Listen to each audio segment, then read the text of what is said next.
Good morning, everyone. I hope everyone can see me very well. I hope everyone's doing great. We're joining from all over the world. I am currently in LA and it's 3 a.m. here. So I am so excited when we can see how we can use technology to be able to connect with each other despite the time. Welcome to the 10th Innovation Series. This is the 10th year that this program is being put together by Verdant Zeal. And this year, the theme is African content and new consciousness. My name is Balali Olukani, and I will be your moderator for this afternoon, wherever you are, whatever time it is. When you think about the Innovation Series, it was convened and put together in a bid to be able to bring thought leadership on subjects that are affecting, our continents as it is. So when you think about the theme, African content and new consciousness, I think everyone is aware that it's been said over and over again, but we cannot over reiterate it, that content is the new oil. So welcome to this program. We hope that you will be able to take away some key points from our amazing panelists that will be joining us shortly. But before we get to that, we of course would like to open with the national anthem.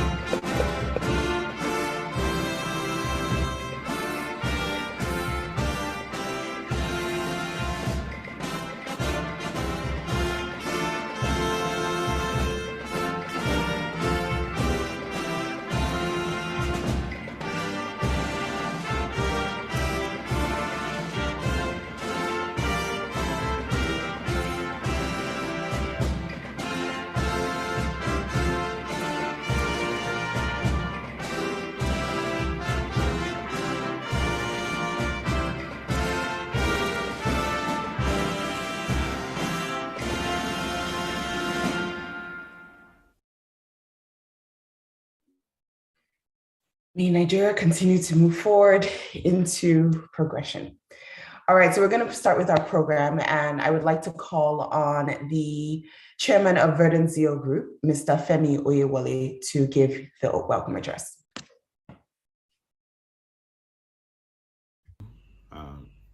Special guests, keynote speakers, panelists, moderators, industry leaders, members of the creative and advertising community, ladies and gentlemen. I am indeed delighted to welcome you to this special edition of the Innovation Series, the 10th edition so far held by Verdant Zeal Communications. It is a series that is going to be themed African content and new consciousness. As chairman of Verdant Zeal, I am very proud to be a participant at this morning's occasion. Why? Because we all know the strategic importance Verdant Zeal has brought to the marketing community, especially as it relates to brands at each and every touch point within the country. You would ask the question, why is Verdant Zeal interested in the Innovention Series? It is paramount in the sense that we will drive this issue to foster creativity and to ensure that as an organization, we can push the frontiers of creativity within the country. And as it is often said, ideas rule the world. And those ideas are those ideas that we need to push to deliver the results that we're looking for in Africa, to build the necessary competencies, to build the necessary thoughts and processes that will bring about growth and development in Nigeria. So far, what we are looking for is less talk and more action from the African community. And part of the debate of today is to really and rigorously push the frontiers to make sure that at the end of the day, as a continent, we get full content and we're able to create a new consciousness. I implore you to enjoy the session of today. Our panelists are all steamed out and ready to go. Our moderator is ready to fire, and the entire community that is watching us around the world today is definitely going to benefit from this process. I wish all of us the very best. I wish Africa the very best. I wish the world of creativity a lot of benefits and advantage in moving us forward. God bless you. Let's enjoy this session. God bless. Thank you very much.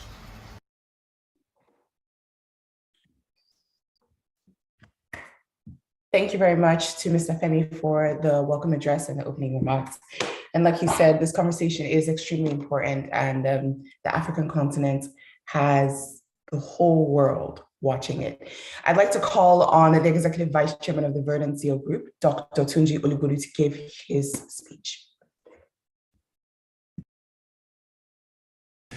Good morning, ladies and gentlemen from around the globe, wherever you are joining us. It's my pleasure and privilege to welcome you to the 10th edition of Verdant Zeal's annual Innovention Series, which we've titled this year African Content and New Consciousness. I'd like to particularly thank all our panelists, distinguished speakers, and panelists who have given up their very precious time to be part of this proceeding today. Today, we speak directly to our commitment, in part as a marketing communication group, and as professionals who work towards providing solutions for business, who work towards providing solutions for our clients time and time again. As the convener of the Innovention Series for the last 10 years, I am proud to be part of this landmark corporate social responsibility that we have put in place as Verdant Zeal. It's a platform that helps us to, review the challenging conventional traditions and also to push the frontiers of creativity and ideas, not only in Nigeria, but across the continent. A decade ago, we started the Innovention Series when Verdant Zeal turned 5. And at that time, we took a decision to institutionalize this as an annual thought leadership platform, where we aim to examine the development of Africa, where we want to discuss the Nigeria project, as well as pinpoint opportunities for development and growth within the continent. From inception till today, it is evident that the Innovention Series has covered a long and evolutionary trajectory. Let me start by saying Africa's star is rising. Our continent is taking its pride of place on the global stage. The demand for our unique and exciting contribution to the world is increasing. Our presence is finding expression in numerous fields such as the creative arts and entertainment, driven by a youthful demography, expanded internet connectivity, and the growing array of connected devices. African content indeed is flourishing. We are very much pleased and excited to see our cultures taking pride of place in movies like Black Panther, with Davido featuring in Coming to America 2. Thames is featuring in the forthcoming Black Panther 2 movie. And of course, Netflix has increased its investment in Nollywood. And indeed, Last Rock, we have had our Last Rock the airwaves in the US by Burna Boy, who is an authentic African giant and the Grammy Award winner. All of this warms our hearts as Africans and indeed as Nigerians. These are the real signs of African achievement and an acknowledgement of the rich culture that has inspired people in so many other parts of the world and continues to inspire them as we speak. Significantly, the digital technologies has aided these achievements. According to the 2022 data provided by Statista, Africa's revenue from music streaming in Africa is expected to grow to about $469 million by 2027. Digital TV Research also estimated in a 2020 survey that Africa's streaming video is expected to attract around 13 million subscribers by the year 2027, which is going to be led, of course, by Netflix, by Disney, Amazon Prime, and Showmax. with the biggest audiences to be found in South Africa and Nigeria. While revenue from subscription video on demand on the continent is expected to reach about $2 billion by 2027. More than ever before, investors, international companies, and social media platforms are showing a huge appetite in the African space, prompting growth in startup funding, investment in original content, and attracting global audiences. This has opened up new pathways for African creatives to share their work and manage their careers in ways that were previously unimaginable. In Nigeria, Nollywood has started facilitating international movies, series, and commercials. In other countries such as Kenya, Ghana, and Uganda, similar notes of creative and professional excellence are taking roots. So, authentic representation does matter. Global audiences are hungry for new voices, and being positively acknowledged at home and abroad inspires us to create even more. However, these are small steps, as there's a lot to be done for Africa's true potential to be realized. In reality, African content is struggling to find an economic model that ensures sustainable growth. In fact, I would say economic and business model that ensures sustainable growth, because the size and the lack of organization of national markets. A long-standing challenge or problem, if you like, for African content is that many countries have weak copyright laws and poor enforcement of these laws. Piracy is rife, getting in the way of artists, content creators, and filmmakers who are trying to monetize their work. Please don't get me wrong, these investments are great, but maximizing these new resources depends on certain legal fundamentals. Are Nollywood filmmakers and stakeholders conversant with the ownership rights regime in evolving digital copyright era? I'll take that again. Are Nollywood filmmakers and stakeholders, are they conversant with the ownership rights regime in the evolving digital copyright era? Will content creators get value for its rich creative resources when negotiating across licensing and other transactional platforms? How well will Nigeria intellectual property laws, particularly its copyright laws, protect Nollywood creators, music content aggregators in dealings with the subscription video on demand platforms and indeed other streaming platforms and partners? So the question, if you like, the big elephant in the room is, what can we do to help resolve these problems? I believe that today's discussion, today's innovation discussion is a very important step in that direction. Indeed, we are going to hear from panelists who are established experts in their own right, who have done extremely well in their various vocations and callings, that makes them not just the expert, but also the well sought after opinions. And this is going to be about what can we do in these areas that we've identified, what is working, what is not, what can we change, what we need to stop doing, and so on and so forth.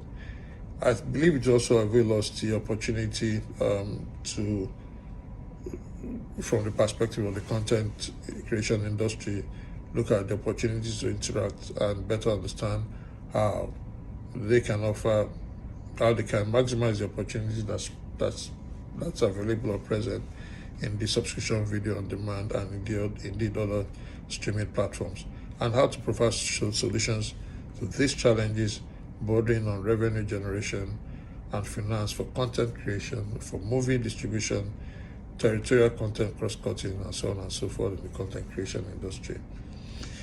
There's huge energy behind this discussion, huge interest as well, especially from the private sector.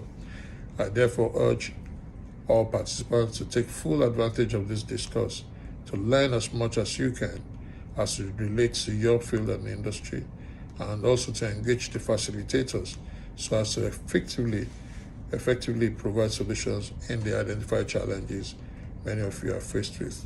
And indeed, beyond the talk shop, we also are committing to taking concrete actions that will help everyone align with their own aims, objectives, and intentions as far as content creation and production is concerned.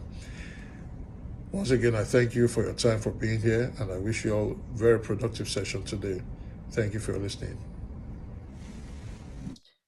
Thank you very much, Dr. Tunji, for that robust introduction and just giving us a little bit more insight on why it's important that we have the Innovation Series and why it's important that we're specifically talking about this topic, African content and new consciousness. You know, when we're thinking about content, it goes across the board. It's anything that people consume, and that crosses music, art, film, content creation, influencing anything that has to do with people's ability to be able to consume something. So thank you very much for that robust explanation and giving us more insight.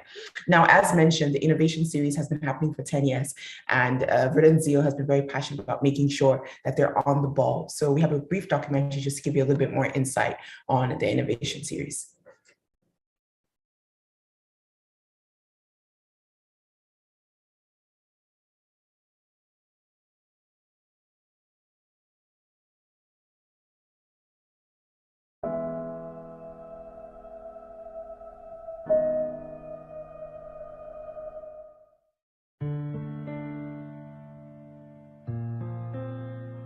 Several challenges hamper the growth and progress of Africa. This is true. But despite all odds, Africa's star is rising. Our continent is taking its place on the global stage as demand for our unique and exciting contribution to the world is increasing. Despite youthful demographic, full of optimism, expanded internet connectivity, and a growing array of connected devices, African content is flourishing. Young people across Africa are confident that the continent is heading for an era of success fueled by technology and entrepreneurship. We're indeed excited to see our cultures taking pride of place in movies like Black Panther, Davido featuring in Coming to America Part 2, and of course, Burna Boy and Wizkid winning Grammys warms our hearts as Africans. Even in sport, at the just concluded World Athletics Championship in Oregon, USA, Tobi Amusa did the unthinkable. She not only won Nigeria's first gold medal in the history of that championship, she also broke the record in the 100-meter hurdles twice in one day. You know that saying about slowly but surely? That relentless, unshakable optimism that keeps us going no matter how long it takes. Things will be well again. It's almost like a superpower, especially peculiar to Africans. According to a study conducted by the Africa Youth Survey, it claims there is a growing belief in the concept of Afro-optimism, fighting persistently negative stereotypes of the continent. Recent research finds that higher levels of optimism and happiness are associated with other positive traits and behaviors, such as productivity in the labor market, better health, and support for democracy. This is evident in Africa as we keep winning regardless of what is best described by the late crooner Fela, suffering and smiling. Evidently, it is not quality of life that determines the way Africans live and perceive the world. It is rather our optimism. Just like Africa, it is our job at Verdant Zeal to fill up the glass while others are judging it half empty or half full. We are tasked with the duty of spreading African optimism, which has proven to have a positive effect on productivity and ultimately the economy, one country at a time. Exactly 10 years ago, Verdant Zeal launched the Innovention Series with the aim of starting the conversation on identifying and leveraging these untapped opportunities for collective progress. Each year, the Innovention Series tries to identify one key idea that can change the world, especially in an age where the global economy continues to trend so unpredictably, with the aim to examine the development of Africa, discuss the Nigerian project, as well as pinpoint opportunities for development and growth within the continent. From 2012 till date, various eloquent speakers and leaders in various sectors have graced this platform, speaking on diverse topics. In 2012, the inaugural speaker was His Excellency, Right Honorable Rotimi Chibuike Amechi, the then Executive Governor of Rivers State, who spoke on the topic Between Pessimism and Pragmatism. In 2013, the paper was delivered by His Excellency Dr. Kayode Fayemi, the then Executive Governor of Ekiti State, who gave the lecture for the day. His paper was titled Beyond Branding, Building Lasting Values for Nigeria's Growth. The paper, Growing Leadership Innovation, Lessons for Africa, was delivered by the current president of Ghana, President Nana Akufo-Addo, in 2014. The next year in 2015, Professor Pato Tommy, founder, Center for Values and Leadership, and chairman Business Day Media Limited, spoke on the theme, Age of Inclusion, the role of innovation in creating a new agenda for national development. Professor Pius Adesomi of blessed memory, Professor of Comparative Literature and African Studies at Carleton University, Canada, in 2016, presented a paper on Iyala Anybody, Pencils, Nigerian Innovation, and Africa's Path in the 21st Century. In 2017, Joel Chimhanda, founder and CEO of JC Capital South Africa, featured as the keynote speaker and gave a deep intellectual treatise of how technology is driving Africa's new narrative. Bolanle Austin Peters, founder, CEO TerraCulture, featured as the keynote speaker in 2018 and gave an in-depth presentation on building Africa's fortune through mediatainment. In 2019, Mitchell Elegbe, founder and GMD InterSwitch Group, featured as the keynote speaker and gave an insightful speech on how to leverage technology for growth. In 2021, Soren Bauer, president of Revolve Media, Fela Akinshe, founder of Salubata, Joanna Bingham, CEO Footprint Africa, and Oluwaseun Fasuhomi, head Sustainability, Motenai Africa, featured as speakers in 2021, bringing to our consciousness an in-depth knowledge on brands, innovation, and circular economy. This year, we're taking it a notch further with a theme that seeks to enlighten and spur interest in local content viewership globally, to create a channel for networking and building relationships among key industry players, highlighting the evolving possibilities in the age of virtual reality and preferring solutions to challenges bordering on revenue generation, distribution, and creating cross-cutting content. Despite the harsh economic realities, the COVID-19 pandemic, and other volatile environmental and political factors, the Innovention Series remains committed to facilitating the development of Africa, as well as discuss the Nigeria project and pinpoint opportunities for development and growth within the continent through pragmatic conversations and discourse.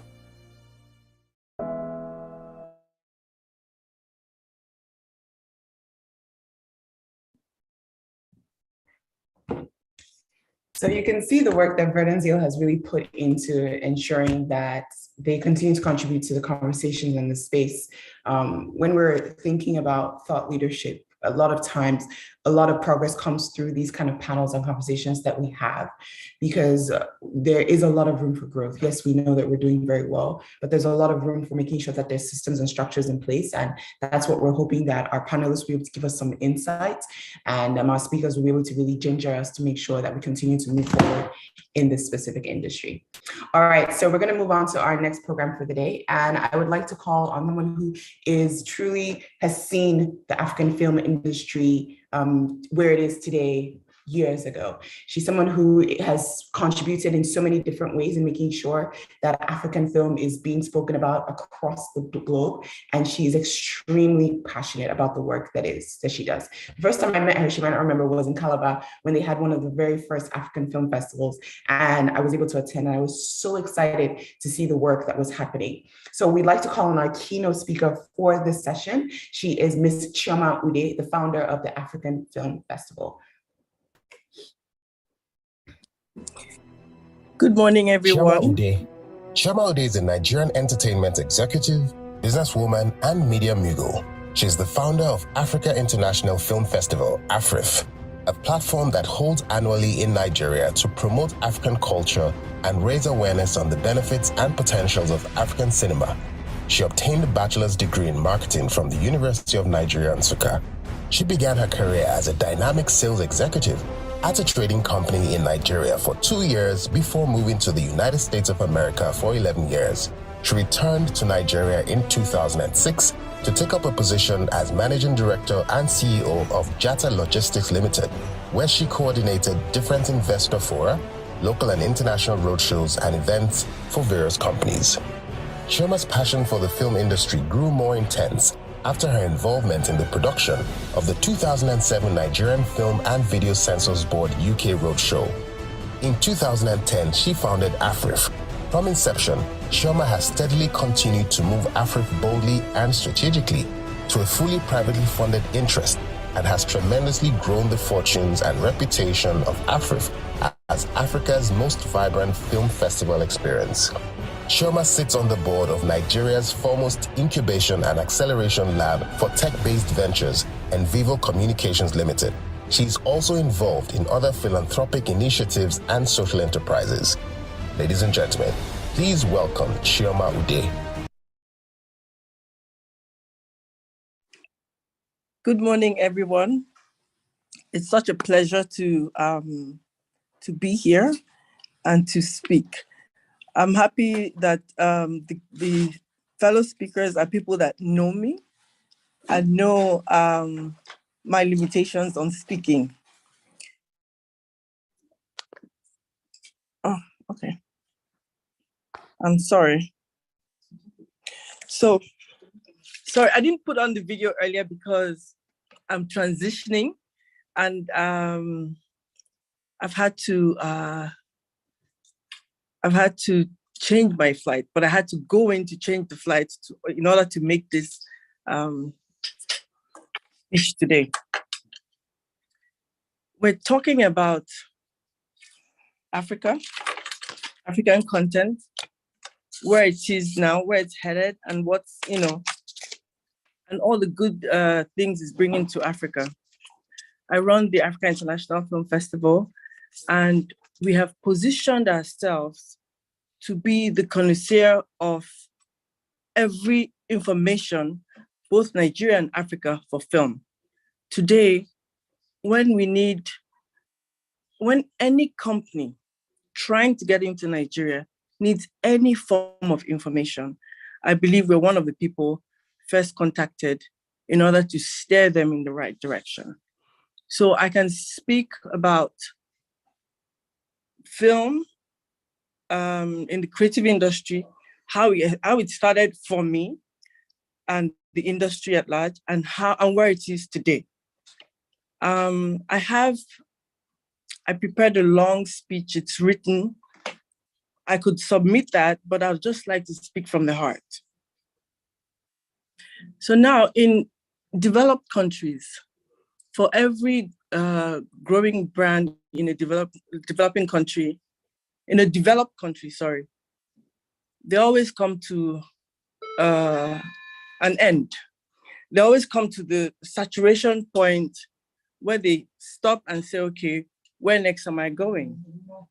That has happened with so many of the big brands in film, especially. Africa on its own, especially Nigeria, has grown the film industry, the creative industry at large, by itself. They made a conscious effort to talk Nigeria, to be Nigeria, and also be Africa. We can find that in fashion, in film, in music. Oh boy. So sorry. Once again, I'm going to apologize. I'm using my phone because of where I am right now. Can I just ask to turn my video off?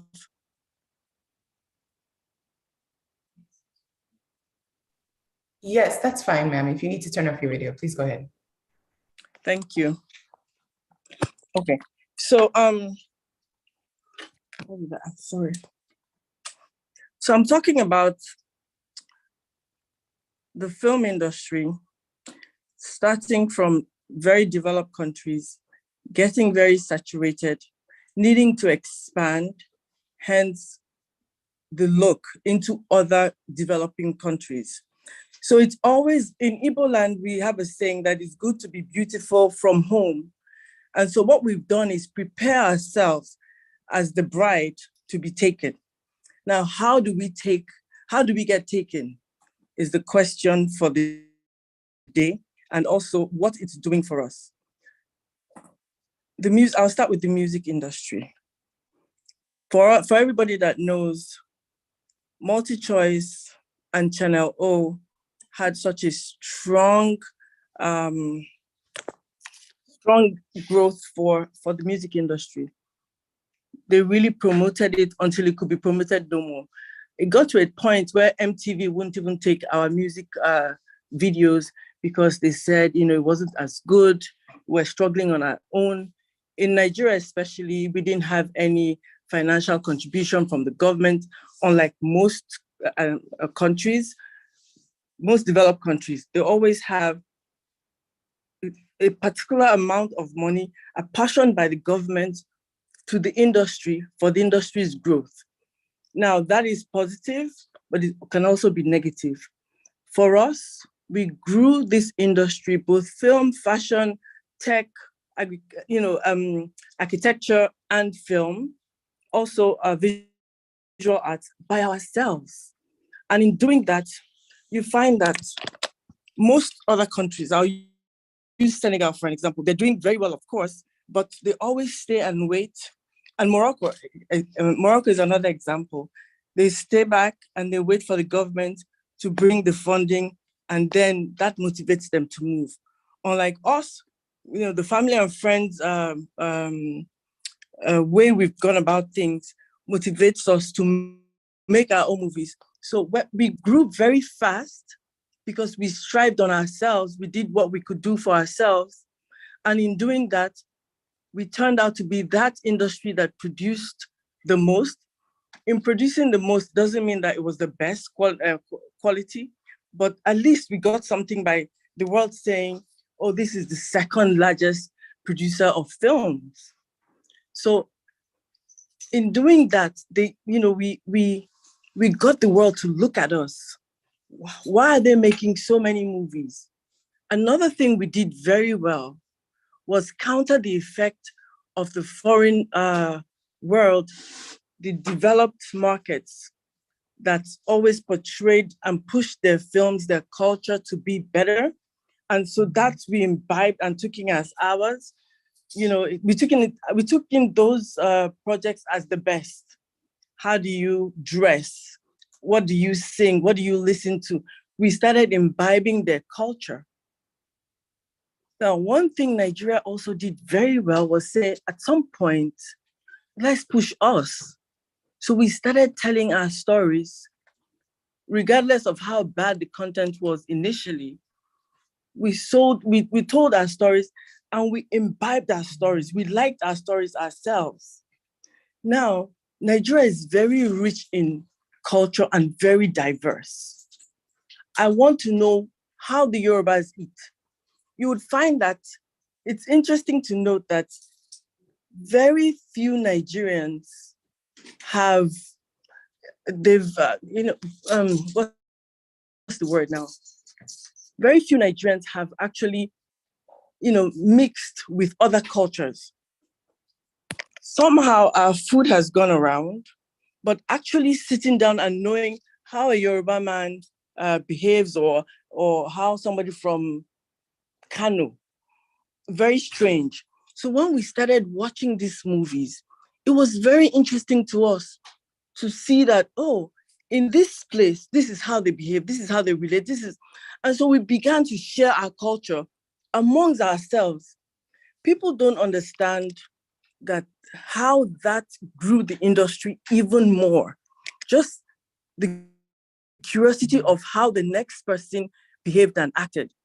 And so in the Igbo land where I come from, there are certain mannerisms we have and, different myths that these movies portrayed and made people feel like that it was real. And so people wanted more of those movies. And in doing that, it traveled to the Nigerians in the diaspora. Then it became Africans in the diaspora. And very, very strange, Iraq, Iran, and the Caribbeans are very, very, great watchers of our movies.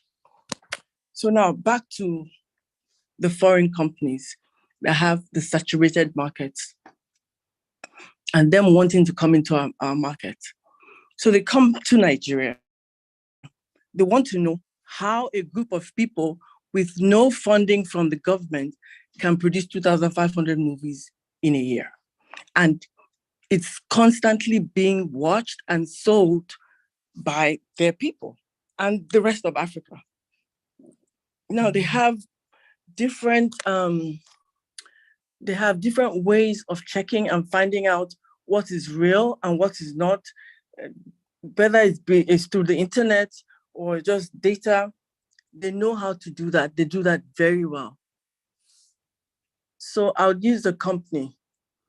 I'm not sure I'm supposed to use this company anyway, but there's a big streaming company that studied Nigeria for a whole year, a year and a half actually, just going to YouTube and finding out how movies are watched, by whom, what demographic, and with that, they formed their own, a full copy of how they would infiltrate our own market and use up that.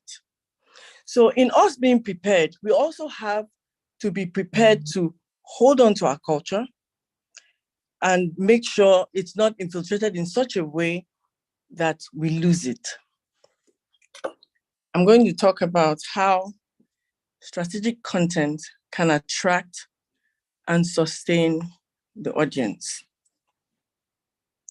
Now, it took really deliberate actions from, I'll keep talking about multi-choice because they have been very, very strategic in pushing our films to the rest of Africa and also getting people to understand our culture, and love those movies. One thing we have to understand is making our films and making sure they're kept authentic. In keeping the films authentic, the audience always looks in. In trying to make very foreign films, globally, people don't care. They see what we don't see. They see how unauthentic those movies are. And in watching movies, people also have to understand that people want to know who you are. And that's the best way. Besides entertainment can be done in different ways. So besides entertainment, people want to watch your movies and know this is how this culture is. This is what they eat. This is how they party. This is what the government is like. There's so many things to it. Now, we're looking at making our authentic movies for the global audience. In doing that, you would sustain and keep that audience. And this culminates into building an economy. I don't want to say money, but in building an economy, that's what then the economics of scale and money and all that come into play. I'll use an example, which is a very far-fetched example, and then I also use something local. The movie Black Panther. No, I won't use Black Panther. Sorry. Let me use Coming to America. Now, Coming to America had Davido in it. People wouldn't understand the amount of research that went into having a Davido in that movie and what they felt it would attract. For every movie we make or the world makes, there's something called a developmental period. And so we take that for granted. We're still developing, so we don't even understand. A lot of us don't understand what a developmental period is about and what it does for a film. As of last year, Coming to America 2 remained the most watched movie on Amazon. It was so successful because of the elements. First of all, of course, it was an old movie everybody liked and wanted to see, but the introduction of what is current and what is now and what is loved, which was the Afrobeat, you'll be surprised. The element was there for maybe 5 minutes, but from their data and their research, people went to see it also, to see Davido play. In that, there was such love for the Afrobeat that people went also to see the movie because of the element of the Afrobeat in the movie. So now you would see them say to you, can we have, you would see so many documentaries and now films being commissioned around Afrobeats. So in being intentional, they intend to sustain their audience by making sure certain elements are introduced into these movies. Now, what makes some Nigerian markets attractive to streaming giants?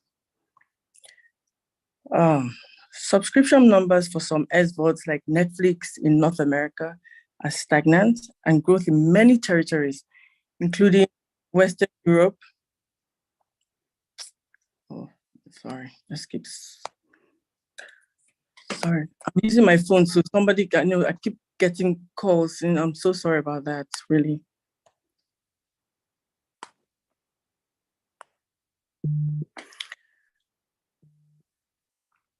Awesome.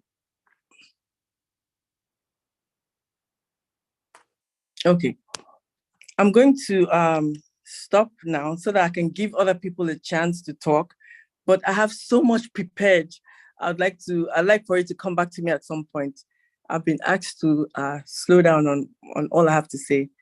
Sorry, it's a topic I'm very, very excited about, and just happen to know so much on, especially so much for the way forward. Thank you.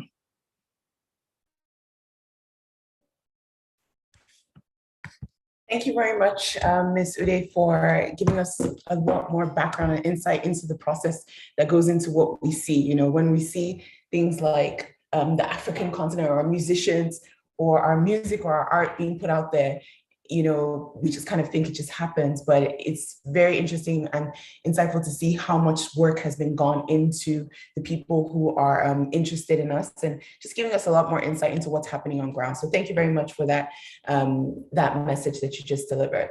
All right, so we're gonna move on to our next keynote speaker. And I would like to call on Mr. Femi Odubemi, who's gonna be talking to us a little bit more about the work that's being done and what it means to have African content and new consciousness. Femi Odubemi.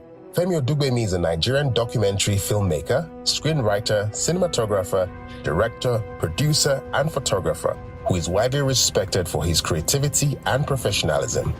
He is the executive producer and Academy Director of MultiChoice Factory West Africa, founder, CEO, Zuri 24 Media, where he directly oversees a vibrant team of content producers and creators. He obtained his early education in Montana State University, where he studied film and television production. Femi has scripted, directed, and produced documentaries, short films, and drama. He produced Tinsel, a Nigerian soap opera, in August 2008, acclaimed the most successful television drama on Nigerian television in recent times in 2013. He also scripted and directed and produced Bariga Boys, a multi-award-winning Nigerian documentary. He wrote, directed, and produced several notable documentaries, dramas, and commercials for such multinational concerns as Coca-Cola, Unilever, Nestle, Cadbury, Beecham, Reckitt Benckiser, MTN, Celtel, and others. His movies and short films have won several awards. In November 2013, he received the prestigious Excellence Award of the Society of the Performing Arts of Nigeria, SPAN. He also received in the same month the Distinguished Leadership Award of Nollywood at 20 years, and in November 2018, he was awarded Rock of Fame Lifetime Achievement Award by the Nigerian Film Corporation. Ladies and gentlemen, please welcome Femi Odubemi.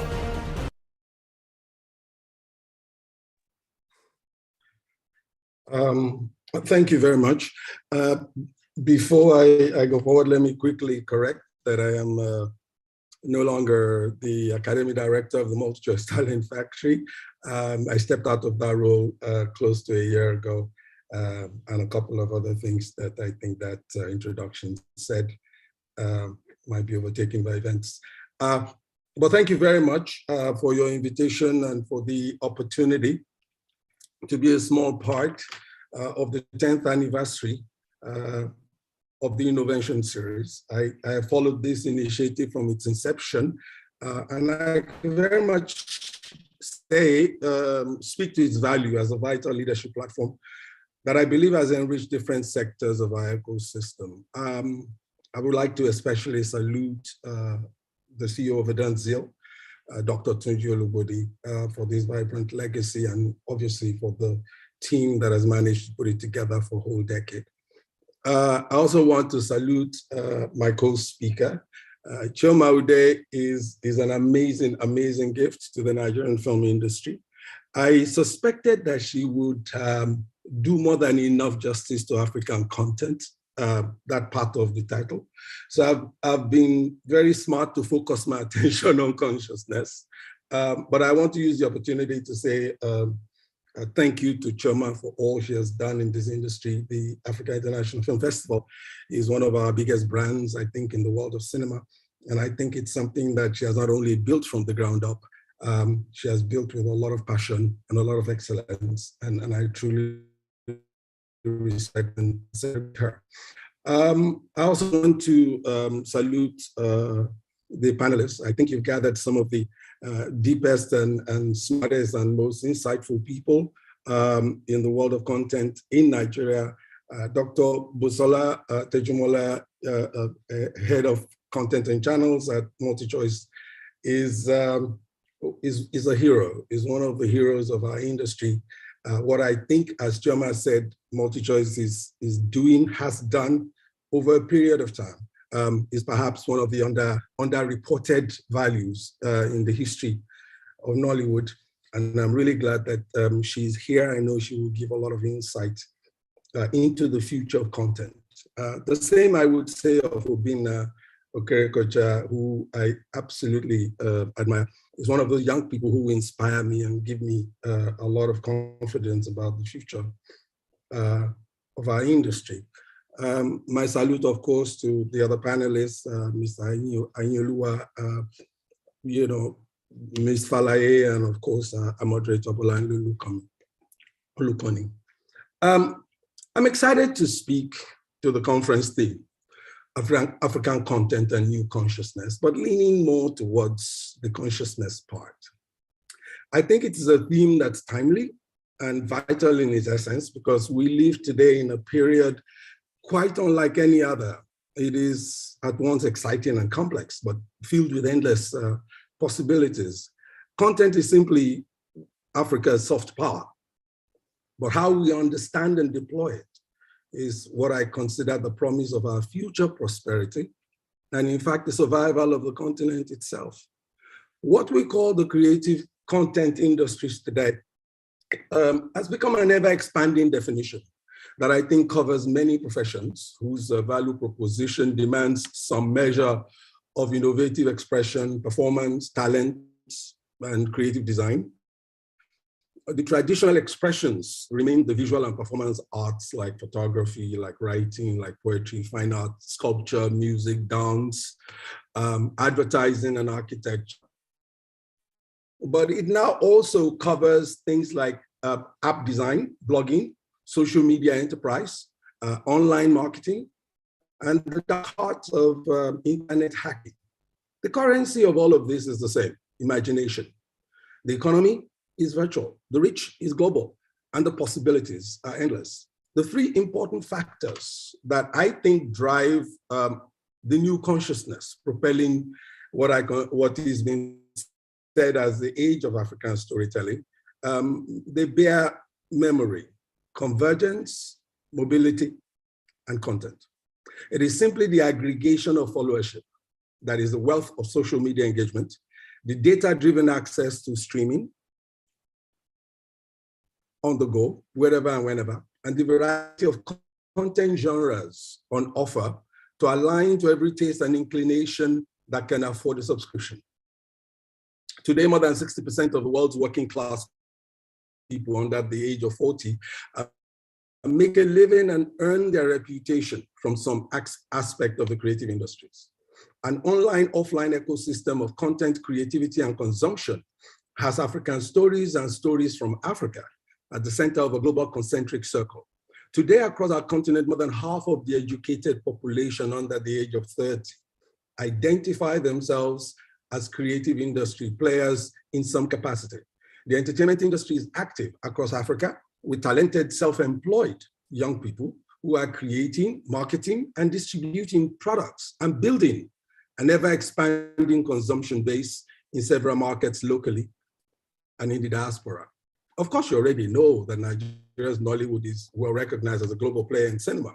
You also know that our music stars are now global brands, with Burna Boy winning a Grammy, Davido fills up the O2 Arena in London. Our music videos have a vibe that attracts high rotation play on major music channels. Reality TV brands like Big Brother Africa and the Housewives of Lagos, Housewives of Johannesburg, Housewives of Cape Town are all redefining what is urban culture, what is African culture. And at the same time, they're creating superstars out of ordinary people. Our fashionistas and designers have redefined the look of what is even a local costume. As you can see from the slew of red carpet events and international runways, the MVCA is a very good example. Photography is now much more than a passion. It has become a multi-million naira enterprise that has turned many young self-taught photographers into brand name celebrities themselves. The story is the same in art, in dance, spoken word poetry, and many other creative content expressions. The point I'm making is we're living today in what has been described as the golden age of creativity and storytelling in Africa. And you can see it in the bustling urban spaces of the continent, whether it is Lagos, Johannesburg, Nairobi, Accra, or Cairo. The world is ready to embrace stories of Africa from Africa and by Africans. There is an openness to the nuances of our history, our cultural experiences, our worldview, and what constitutes our ambitions as a people. The massive success of the Black Panther film and the global response seems to me the inflection point that has awakened something that is prompting much deeper conversations about representation and about authenticity of what constitutes an African story as against a story from Africa. The continent is certainly the new bride of streaming platforms, major film festivals, and content markets. The world seems to hunger for our stories, and they're asking us, even daring us, to show them the Africa that we wish to sell to the world. Incidentally, the village markets in African societies were as much information and entertainment domains as much as they were marketplaces to buy and sell goods and services. They were where the community connected and engaged. From the tales of the hunters' exploits in the forest to the political happenings in the palace, the village market day brings with the possibilities of new tales always. So storytelling has always been the language of commerce, and its value in the marketplace is actually an African heritage. The difference now is that the market square of stories is virtual, global, and immediate. Technology has given us a village square where stories are traded and legends invented. Technology has simplified the creative process and reinvented the creative artist into the creative entrepreneur by empowering him or her with a combo of opportunities that straddle the value chain from invention to distribution to sales. The internet is the imagination economy, providing resources to learn the basic tools and techniques needed for every manner of creative enterprise. It also offers references of creative expressions using those tools and techniques from everywhere on the planet. It gives you the contacts of the best practitioners to reach out to if you need mentoring. It aids your attempts at marketing your own brand with websites and social media promotions. And it helps to host the data of your growing client and customer audience base. The tools of every creative trade are today more powerful, less complicated to use, and evolutionary in design. And they're cheaper too. Photography and filmmaking equipment today are less than 50% of their cost. 10 years ago, for instance. The bigger plus is that it has brought convergence and redefined how creative products are created, produced, archived, shared, marketed, and accessed, not just in one locality, but across the world instantly. It has brought the possibility of a global audience for every single creative product. It no longer matters where you create from. What matters is the content of your creation. No middlemen, no curators. You can actually connect directly with an audience, even via self-distribution platforms like YouTube. Social media, with its relentless opportunities to attract, connect, engage, and entice followers around the clock and across geographical spaces and time zones, creates the twin trending factors of convergence and mobility. Mobility and convergence are the two most important factors feeding our desire today to see and to be seen, and voraciously shaping the trends in entertainment business today. If I cannot access your content or presence from wherever I am and on more than one device, you might as well count yourself out of the competition. Content creation is no longer the reserve of producers or broadcasting houses. It is now in the hands of everyone who owns one of the over 4.2 billion mobile phones across the world. And whatever story we tell is only the first level in the multi-layer of communication that can follow. Everybody is telling a story. Every post, every picture, every shared joke on WhatsApp group is telling and selling a story, which leads us to realize that the world of content today, the content that wins and the content that trends, are not always curated simply from the imaginations of a single storyteller. They are co-curated in an online-offline loop with the viewer, the audience, or the consumer. Depending on the size of your followership online, your audiences pick the story and they retell it in their own ways. You only get the conversation started, you really never know where it can go. The key to successful content creation, therefore, lies not only in how much research data unveils in terms of age, gender, earning power, and demography of the viewership, but also in how we personalize and emotionalize stories and retell them in the images and sounds of our audience's subconscious and culture. As someone puts it, the social media is the modern version of Alice in Wonderland, where we follow not one, but many rabbits down innumerable rabbit holes. That is quite true about today's digital consumption patterns. It is now commonplace to have a single program being simultaneously broadcast in multiple versions to suit different devices and platforms: television, satellite, terrestrial, computers, tablets, smartphones, game consoles, Xboxes, PlayStations, and so on. So you really can start watching a program in your living room, and if you need to leave the house, you simply switch on your mobile device while in your car. All of us know about the DSTV app on the go.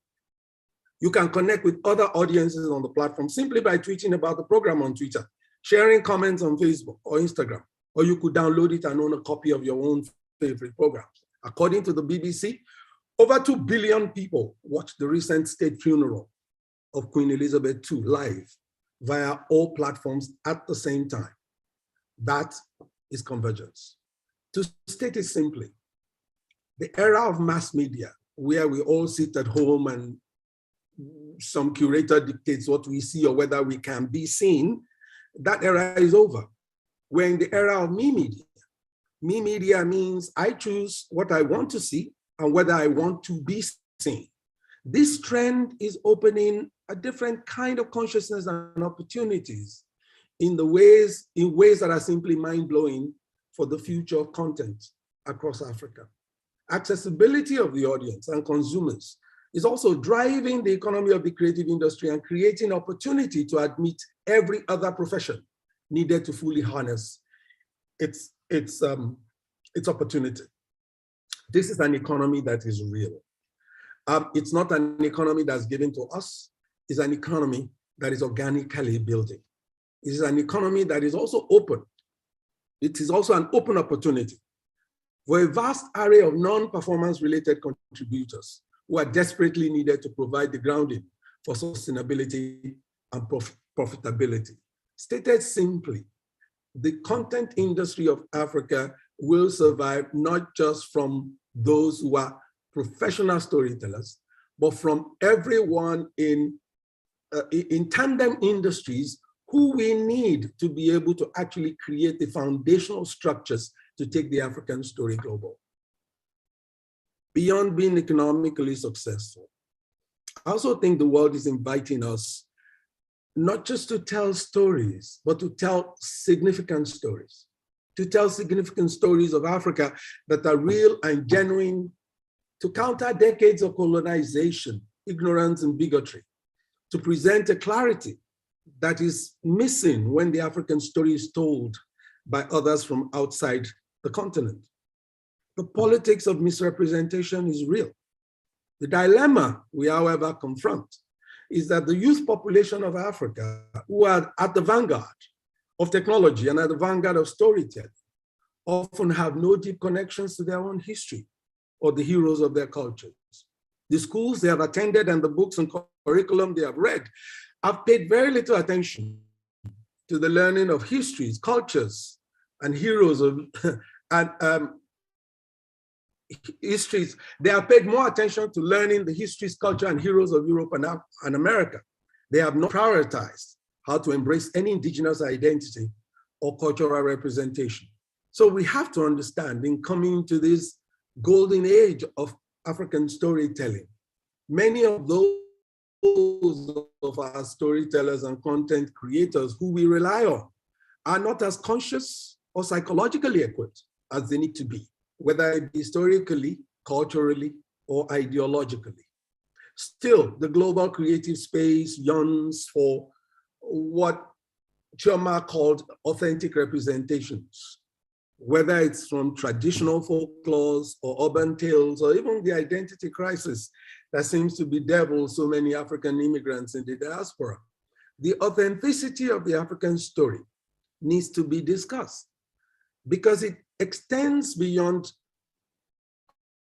colorful costuming, beyond dance, beyond theater, and beyond drumming or the appropriation of ancient symbols. The African story is also the stories of enterprise, of innovation, of exploits in technology, medicine, literature, and sports. So when we speak about bringing authenticity to the African story, we really must speak about also bringing a balance to imagery. We must speak about subliminality, the elements of our creative products. It is about acknowledging the complexities of our history, yes, but it's also about expressing faith in our values as a culture and to build honest capacities in our pursuit of happiness and prosperity in a globalized world. Finally, I think our stories must articulate and foreshadow a future that we desire. Too many African stories are reflections, and they are reflections of our worst instincts, with not enough vision to foreshadow how we want to see our communities, how we want to see governance, how we want to see infrastructure, and what kind of leaders we would like to have. We need to empower African communities. Have always done this. African communities have heritage of passing moral and cultural values through storytelling. The village square, the markets, the courtyards were always spaces that were filled with folklore. These stories were always deliberately crafted to offer guidance and insight that shape children and the future of our communities. And they modified behavior. They invented heroes and they told tales of uncommon courage and selfless sacrifice in the service of community. They fostered tribal pride with poetry and songs that detailed history of 1,000 surgeons and valiant progenitors. They created realms of metaphysical existence where their forebears translated into unseen protectors and guardians of the tribe. They built into every story a foreshadow of a future and the sustenance of the peace and prosperity of their tribes. They were conscious always to choose the future that they desired by imbibing it in the imagination of their audiences. we absolutely must be far more deliberate and conscious about the insight we leave in the subconscious of our audiences about what is Africa, what is the African story, and what ought to be the consciousness of Africa in the golden age of storytelling. Because what we imagine and what we storify is indeed what becomes our reality. In what direction our stories move our world and becomes our historical moral burden, it becomes our historical and moral burden to bear. I thank you very much, and I look forward to contributing additionally. Thank you.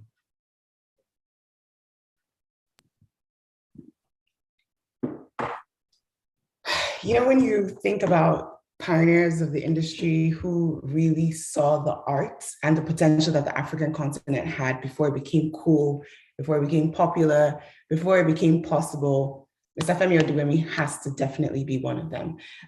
Thank you so much for that insightful and precise speech, just for really giving us a lot to think about, honestly. You know, it's crazy because I think we've been in this season of creativity and excitement for creativity on the African continent for some time now.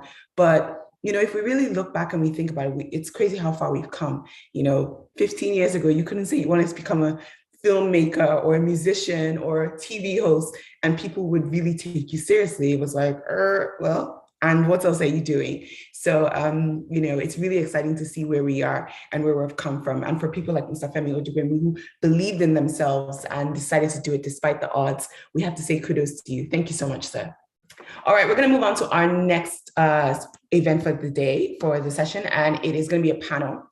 And we're going to be talking about scaling African continent to the global market. Now, my panelists are individuals who are extremely well experienced in this, not only because they've been working in the content industry for some years now, but also because they are right on the ball and they're leading the way on understanding how to scale the content that we're creating on the African continent and to make sure that we are, you know, developing the whole industry as a whole. So I would like to introduce the panelists.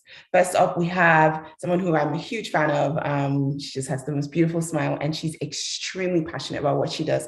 And she's very well versed in the work and has really changed the shape of multi-choice in the content that we've been seeing in the last few years. I'd like to call on the head of content multi-choice group, Dr. Busola Tejumola, to come for the panel. And we will go ahead and have her citation read.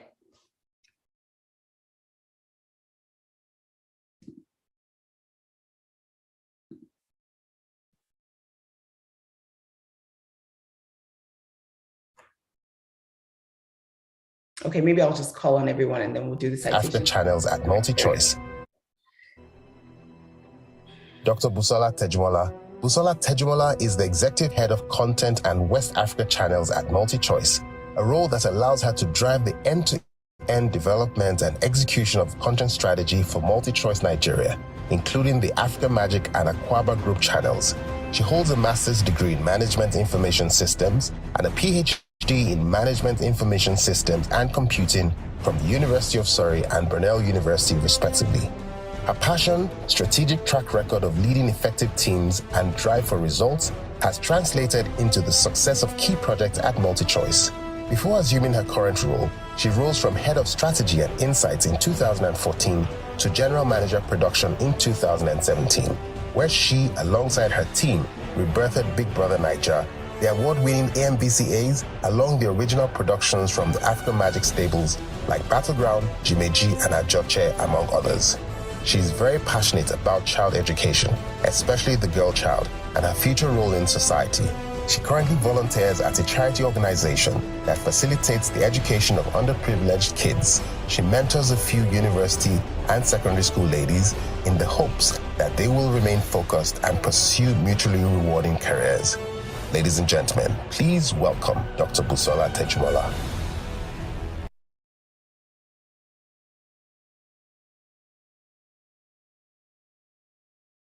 Good afternoon, everyone. Hi. Hello, Dr. Busola. Lovely to see you. All right, so I'm going to call on our next panelist, and our next panelist is someone who's also contributing, of course, to the content scene and space. I'd like to call on the creative director for Red TV, a platform that has produced amazing content that we've all been able to consume, Obinna Okorecha.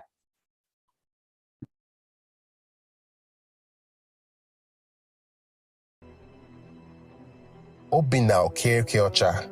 Obinna Okorecha is a documentary filmmaker, film producer, creative executive, artist, and art director of Red TV.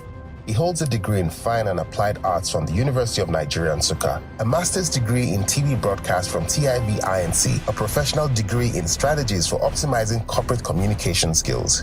He kicked off his career in advertising as an art director, where he worked in 2 top advertising agencies before plunging into TV broadcasting as a broadcast designer. Obinna has over 2 decades of experience in the African workspace in various capacities. He served as the brand programs manager at Tony Elumelu Foundation and currently serves as the creative director at Red TV, where he creates premium online content for African audiences. Obinna has developed a modern style of creating engaging visual narratives using the powerful medium of video and audio. He believes that in our ever-changing world of cutting-edge technology, one must always and constantly shift his creative paradigms to remain relevant. He has garnered various honors, including a Special Commendation Award for his exceptional all-round performance and Best Print Ad V-Mobile in 2007, now Airtel. Ladies and gentlemen, please welcome Obinna Okorecha. Hi, Obinna. It's good to have you here with us. It's a pleasure to be here. Thanks for having me.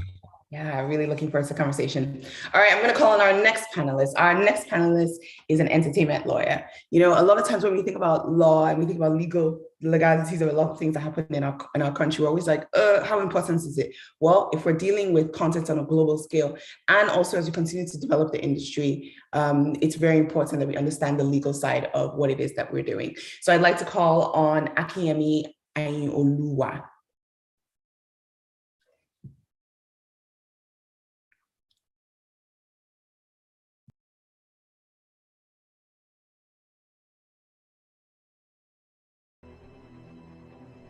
Akinyemi Ayinoluwa.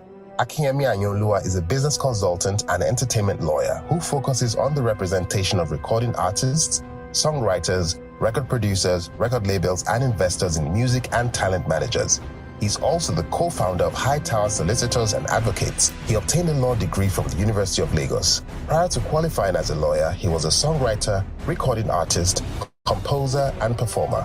Akinyemi has authored numerous articles in the field of music law, real estate, filmmaking, estate planning, and many more.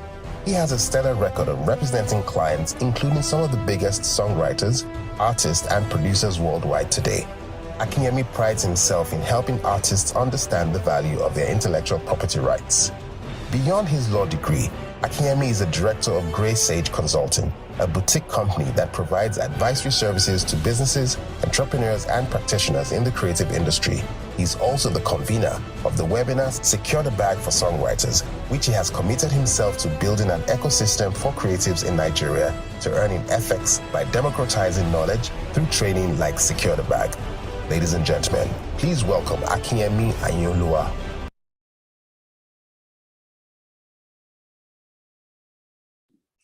Hey, Akinyemi, it's good to have you here.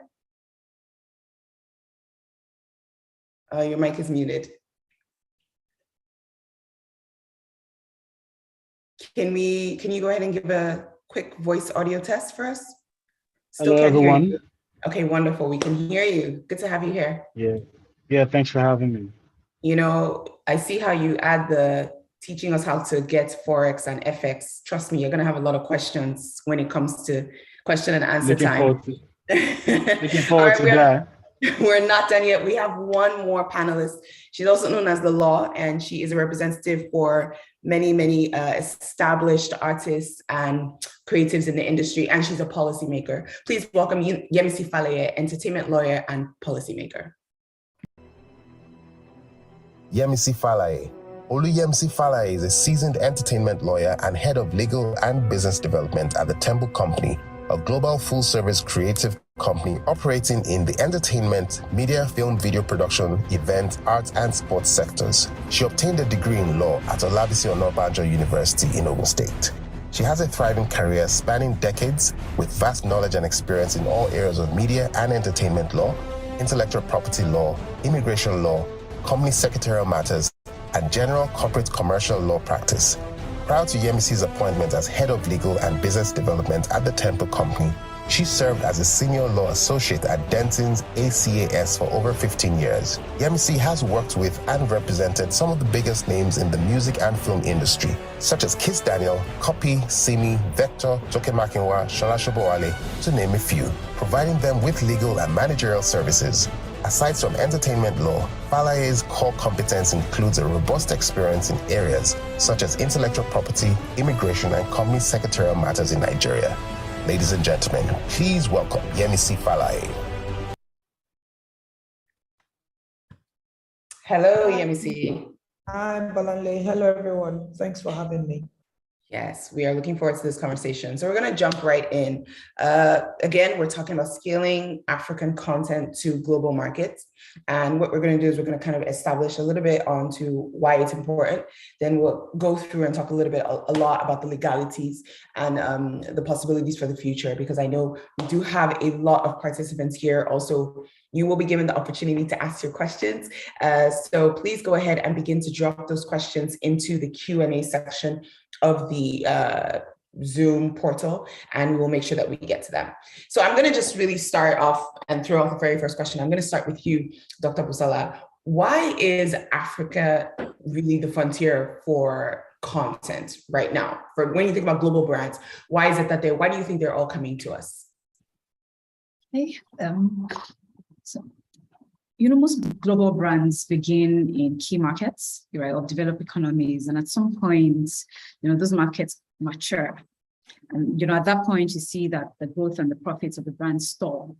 But to expand the frontiers of their businesses, they must look to new poles of economic growth and transportation and transformation, right? So Africa, as we know, is the second most populous continent in the world, is widely considered as untapped, and emerging, within that pole.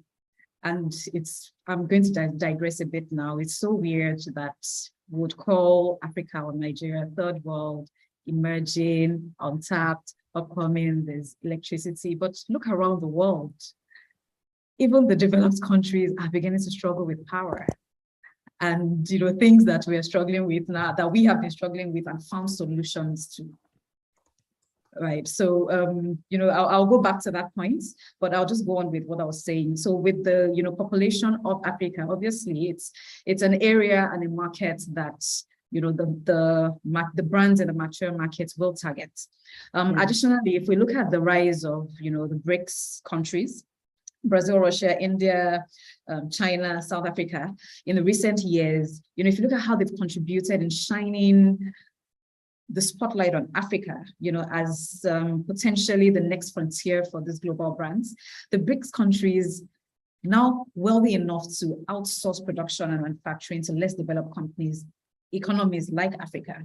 They've catalyzed the hope of economic growth and, just the prosperity extending to African nations. So, if we also look at the rising cost of labor on a continent like maybe Southeast of Asia, we are finding that Western investors have started pivoting to Africa, and obviously the fruit of that is an economic globalization to the continent. Yeah, it's really interesting and insightful that you talked a little bit about, how in many ways there's like a standstill that's happening on the Western or the more developed countries, as we'll say, because again, like you said, all sorts is happening, in these developed countries. There's almost an emerging point where they are maxing out. And you mentioned something that you said that they're looking to us specifically talking a little bit about labor and also ideas. I'm gonna come to you, Obina, because you are heavy in the content industry and you've worked across different sectors when it comes to content and also the advertising part and creating, campaigns. Why do you think it is that there's a lot of excitement for African continent right now? Yeah, thank you very much for that question, Bolanle. I think that if you look at what's happening in Africa generally, you would see that there's a renaissance of sorts. I was reading about something called the Afropolitan Revolution and how we're going back to black on the continent. There's such a for a very long time, especially the 80s and 70s, well, the 80s and the 90s. There was an infiltration of American culture, where we were literally like, it was like a bombardment in how we dressed and, in this style of music that we listened to, and even the films that, in the days of Betamax and VHS, that embrace of American culture and, to a large extent, European culture. But that has started to change, a lot of, and I think it's been systematic. We're now proud of who we are. We're embracing our culture, where we're now, essentially part of our heritage. I think that there are essentially moments in time where these things have been certain things have catalyzed that movement. I mean, everybody has spoken about Black Panther from 2 years ago, and things like that. But I think that the essential nature of going back to black essentially is what has made us believe in ourselves. It's now something that's built upon pride that we are Africans, and there's reason for us to be proud about our identity, our culture. And I think that is pretty much the what is fueling or the catalyst for all that's happening, from a cultural perspective, from music and film and fashion. We're becoming proud of who we are and what we are. And I think that younger generation, it's a good thing because they are pretty much at the avant-garde of this movement. I want to be pro-African. You see, for Africans by Africans, we are proud of what we represent. And I think that looking inwards and celebrating what we have is essentially for me, the catalyst of this movement that has cut across all creative sectors. Yeah, I think you hit the nail on the head, going back to black and this freedom and the power in finally being able to say, like, I'm black, and being excited about it, and our art and culture really just driving forward. It's such a beautiful time, honestly, for every single one of us. Just a side note before I move on to the next question, if you are submitting a question, please do not submit it as an anonymous attendee. You do need to put your name and your details so that we can make sure that we have an idea of where the questions are. So please make sure that your name, your first, last name is there so that we can go ahead and read your question. Thank you. All right, I'm going to move on to you, Yemisi. You represent a lot of clients who truly have done a lot of groundbreaking work, and they have really been able to push their craft forward and being able to make sure that they're being seen on a global scale. Talk to me a little bit about that process and transformation that you've seen over the last few years in the industry, where African talent is being looked for across the globe.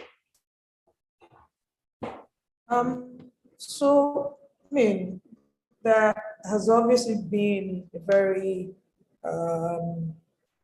significant growth in the entertainment industry, particularly the music industry. Well, both movie and music, as a matter of fact. In my own case, yes, I'm into movies, but somehow the music people tend to drag me more than the movie people. Like I said, obviously there's been a lot of growth. A lot of people have got into trouble in the past because they haven't properly done what they are supposed to do legally, and then they lose a lot of money. They get into a lot of trouble. They sign crazy agreements, without having a lawyer review and approve before signing. There's been a lot of mess, and I guess that mess has kind of become a blessing, because the mess, the trouble, the loss of resources, the loss of money, the lack of proper protection of intellectual properties have now made everyone become aware, because you find out that you get into trouble, you lose money, and then what's the point of utilizing your talent? What's the point of being an artist if you're not able to convert it into money? And by virtue of that, questions were being asked. Curiosity became, the order of the day, and entertainment law then became fashionable, then became obvious, became entertainment lawyers started becoming the most sought after individuals in the entertainment industry. And I can say categorically that that's one of the reasons why the industry has grown to a very large extent, even though we still have a long way to go. And because of the growth, lethal structure that we now have by virtue of people knowing their rights, people knowing how to protect their intellectual property, we have to a very large extent become attractive. We have become the latest bride of the king. That's been content emanating from the African entertainment industry, particularly Nigerian entertainment industry. So in conclusion, the troubles, the losses and all have become an eye-opener for the entertainers, for the stakeholders in the industry. And therefore, it has got them to search for what is right. And in the process of searching for what is right and getting what is right, sanity has kind of been put in place. And in the process of putting sanity in place, we have become attractive. Money is being made now. Rights are being known now. People know not to do the wrong thing so that you don't get into trouble. And people know now how to make money, from the robust entertainment industry in Nigeria. Yemisi, it's funny that you said money is being made now and people know not to get into trouble. Well, if they did, we would not have you on this panel because they still are getting into trouble. And we're going to get into that later. We're going to talk a little bit more, especially also because we know how expensive it is to have a lawyer, right? It's if you're a newbie and you're trying to grow in the industry, the last thing on your mind is hiring a lawyer. But we'll get into that and kind of figure out how a lot of people who are still trying to push their content out there. And when we say content, again, we're covering art, we're covering media, we're covering film, we're covering music. Anything that people consume and are able to say, this is something that I enjoy, that's what we're talking about here today. So I'm going to come to you, Akinyemi, and you again also are part of the industry and you've done both sides of the work where you're working the legal side and you're also part of the people that create. Talk to me a little bit more about what you think is happening in the scene when it comes to content creation and, the behind the scenes that you've seen in the interest in global markets in the African continent. Yeah, thank you for the question. I'm pleased to be here. This is great company for me. To the question, I think in the last 3-4 years, we've seen a major surge in global appreciation for Nigerian talent and Nigerian content. Specifically, for me, my focus is more on the music side of things. And with the success of Wizkid, a lot of international companies and investors started to pay attention that, okay, if we can have a Wizkid becoming a world beater, we can get many other players. We can also back, we can also sign, we can also invest in, and we can also help build more music catalogs that we can also exploit to generate wealth. And that example has shown to be very, very credible because since Wizkid, there's been many other international superstars minted out of Nigeria. Now we have upward of 20 or 25 international superstars who are able to do major concerts, events outside of Nigeria. Every other week, there is a Nigerian A-list or B-list artist selling out arenas in the UK, somewhere in Europe, packing stadiums in Africa. And this didn't happen like all of a sudden. It took a while to build what we enjoy now. And although a lot of people still see Nigeria as backwater because of the the money that we contribute to this whole economy of consumerism. So now, if you're comparing a consumer of entertainment products in Nigeria that is based out of Nigeria to a consumer of entertainment products based in the UK or in the West, the disparity is a lot because the spending potential, the spending power of a Nigerian consumer is not really at par with what you get outside of Africa. So, but again, there are things to celebrate. The creative economy is starting to, really gain momentum in terms of talent, in terms of professionals who know what they are doing. There's a growing number of entertainment lawyers, talent managers, publicists, and many other supporting casts. And also, we're also having a larger pool of local investors as well, who are able to spot talent and groom talent to the point that other international players can then collaborate with these local investors.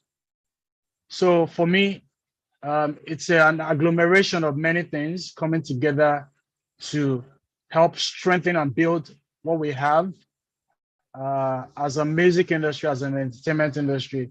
I have a lot more bias for the music side of things. I think the film industry is also taking shape, but it would maybe still take a lot more investment to really attain the height of what is going on in music now. I stand to be corrected, Bolanle. You already know. You saw the look on my face. Say what? Yeah. Please don't play games with my filmmakers. Hello. Well, no, I'm just joking. But it's one in, it's together, right? So they're both lifting each other in the fact that, for example, like, right, I mentioned that I'm here in LA, and everywhere I go, if I'm watching Netflix and it's Netflix, it's an American Netflix that I'm watching, they're always pushing the African content. Like they have it's right there the minute I put on the Netflix. So I think that there's a huge shift in what's happening. And of course, everywhere I go, radio stations, I feel like I'm listening to Nigerian radio. It's actually fascinating and exciting. And I think there are a lot of people on this. News. There are a lot of people on this this Zoom this session that want to find out, how can I make content that will attract the right people? How do we make content that attracts, these global brands and companies? So I'm going to come to you, Dr. Tejumola, just to kind of talk to us a little bit about that, because this is something that, you are a absolute, I would say you're extremely well-versed in.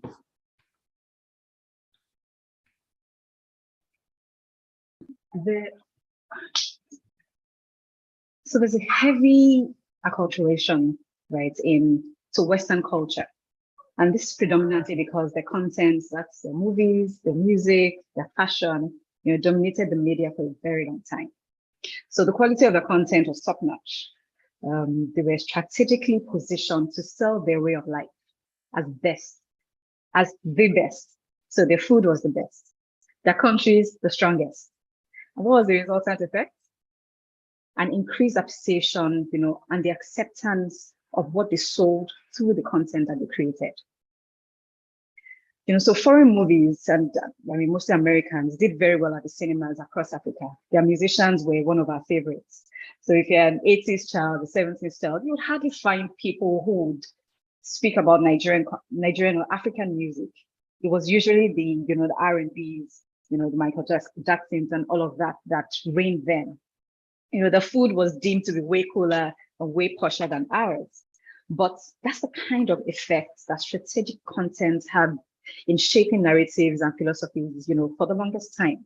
So while they sold their lives in the best possible light, what were we doing as Africans? We're selling the negatives.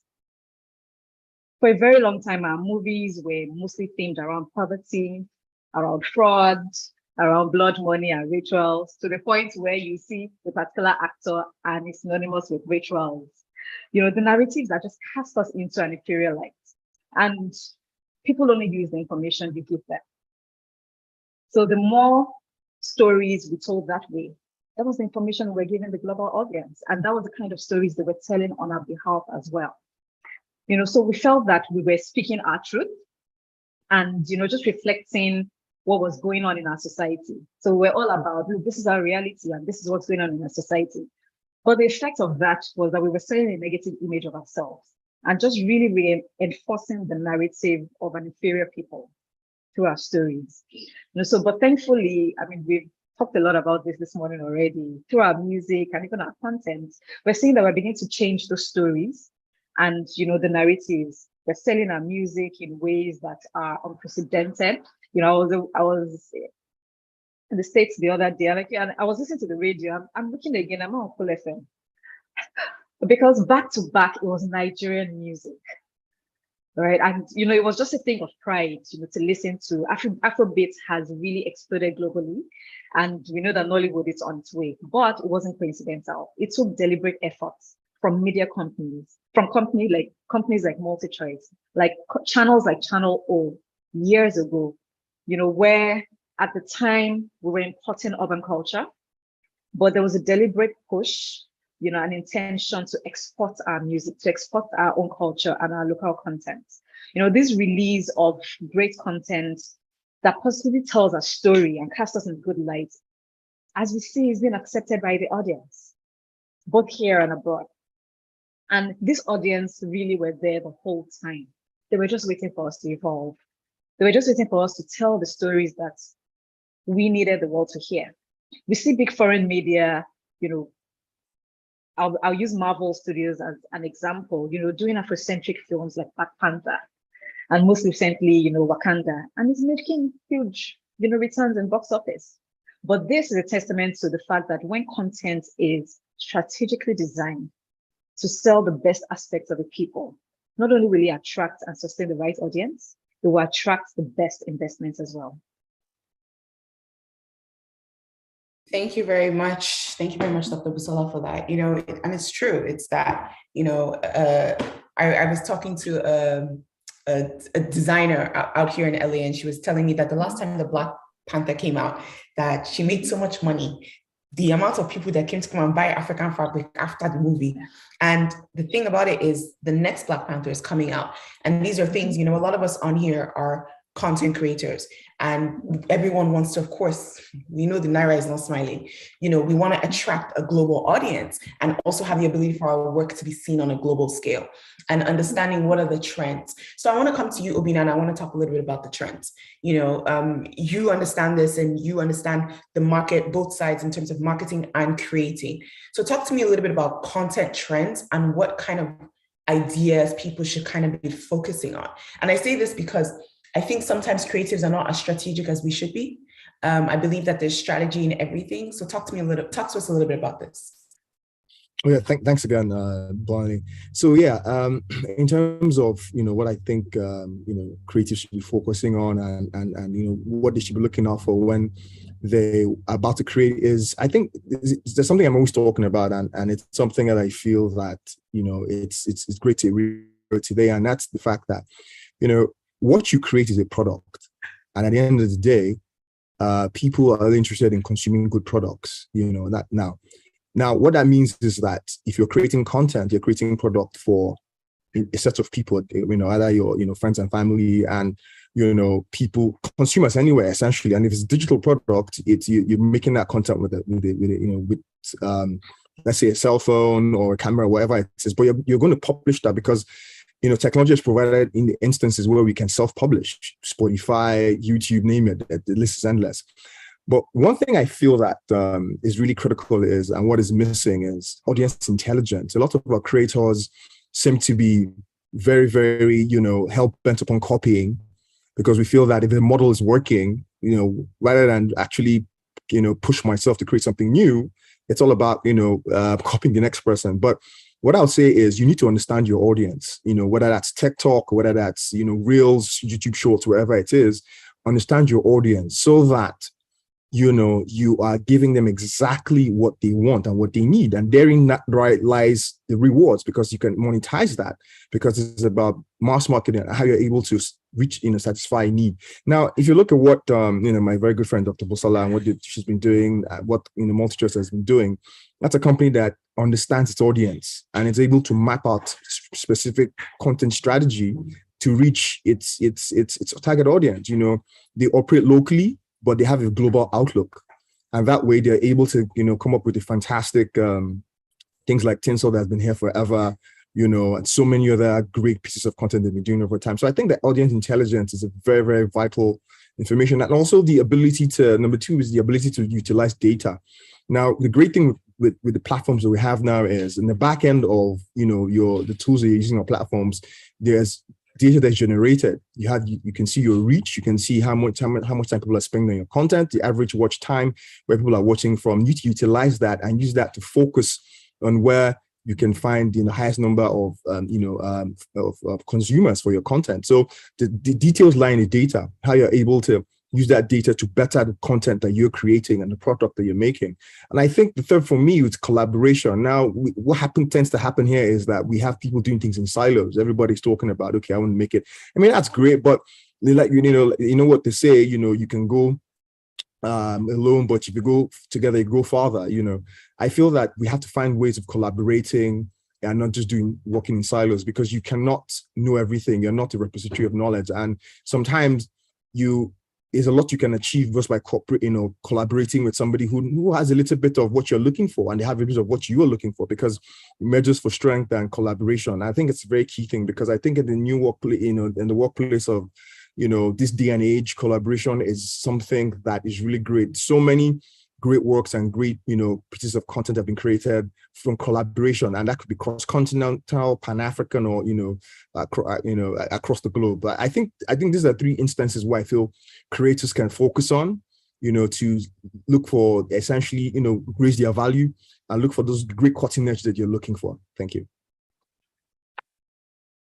Obina, thank you for that. Some really key points, making sure that you understand your audience, who is your audience, knowing data and collaboration. I think those are things that a lot of times, again, because of as creatives, we tend to not be as technical with a lot of these things. And that might be because of a lot of times our brains are functioning one side, but that's where collaboration comes. So I would say there are almost, how many people on it? There are about 80 something, 90 something plus people here. And most people here work in some sort of the creative industry, in some aspect of it. So the chat session is open. Drop your name, drop what it is that you do, drop what it is that you're looking for, and let's see if we can make some connections. That's also why we're having this.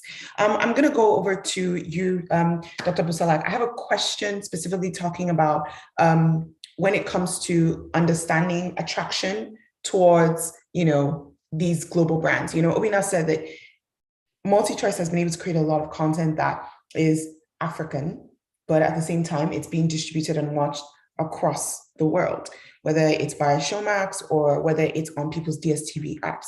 So talk to us a little bit about that journey and outlook, and how you guys were able to shift to create content that really has a global audience. As you know, we're almost 30 years in business. So even if the child that was born 30 years ago is an adult, full-fledged adult, and along those years, we have taken learnings. We've entrenched ourselves in the communities. We understand the markets, right? Not just from the top, but the value chain, the full ecosystem. In fact, we're part of the people who built the ecosystem.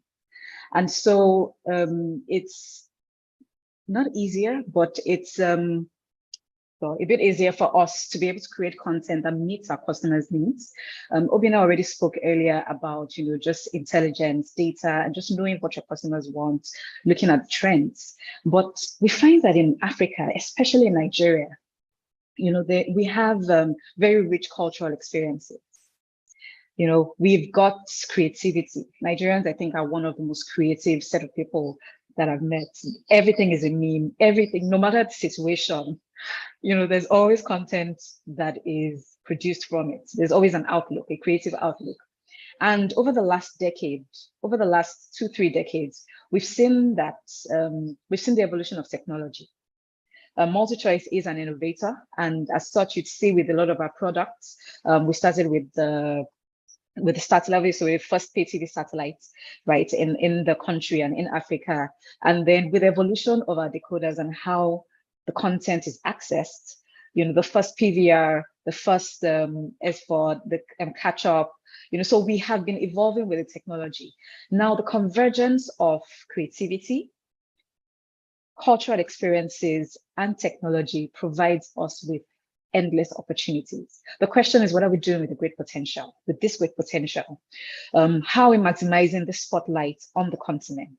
At MultiChoice, we know that we are integrally woven into the threads of the creative ecosystem.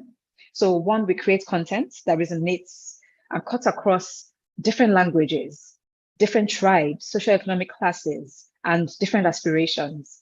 Aspirations is one thing that, some people have never left the shores of their local governments. Talk less of the country, talk less of the states or the country, but they know what's going on in the world. And how is that possible? It's through content, it's through TV, it's access to programming from around the world, which we bring to, homes. We also empower, equip, and continue to build the industry through capacity training, investing heavily in content creation, and they're just providing an inclusive distribution platform through our 7 Africa Magic channels and our Kwaba channels. I'm saying all of this because sometimes when we look at Africa, we think we're not doing enough. Can we do more? Absolutely. We are literally just starting. But have we done a lot?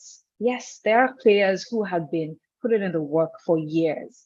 And it is time for other players to come on board and continue to ignite, the passion, the creativity, the sustainability, the right funding, for the creative industry to grow. From the attractiveness point of view, and I just wanted to clear that, from the attractiveness point of view, we're seeing that stagnancy and maturity in developed markets obviously makes other countries or other markets that are not as developed more attractive. So everyone is looking for the green field, where to maximize more of the opportunities.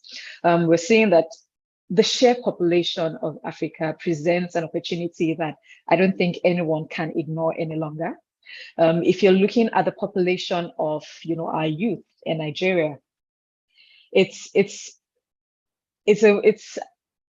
a field of opportunities for anyone who dares to come in and, just be bold and make their mark. So 1, stagnancy of the matured markets, 2, the population in Africa, and 3, the low streaming penetration in Africa. For me, these are some of the things that potentially make Africa attractive.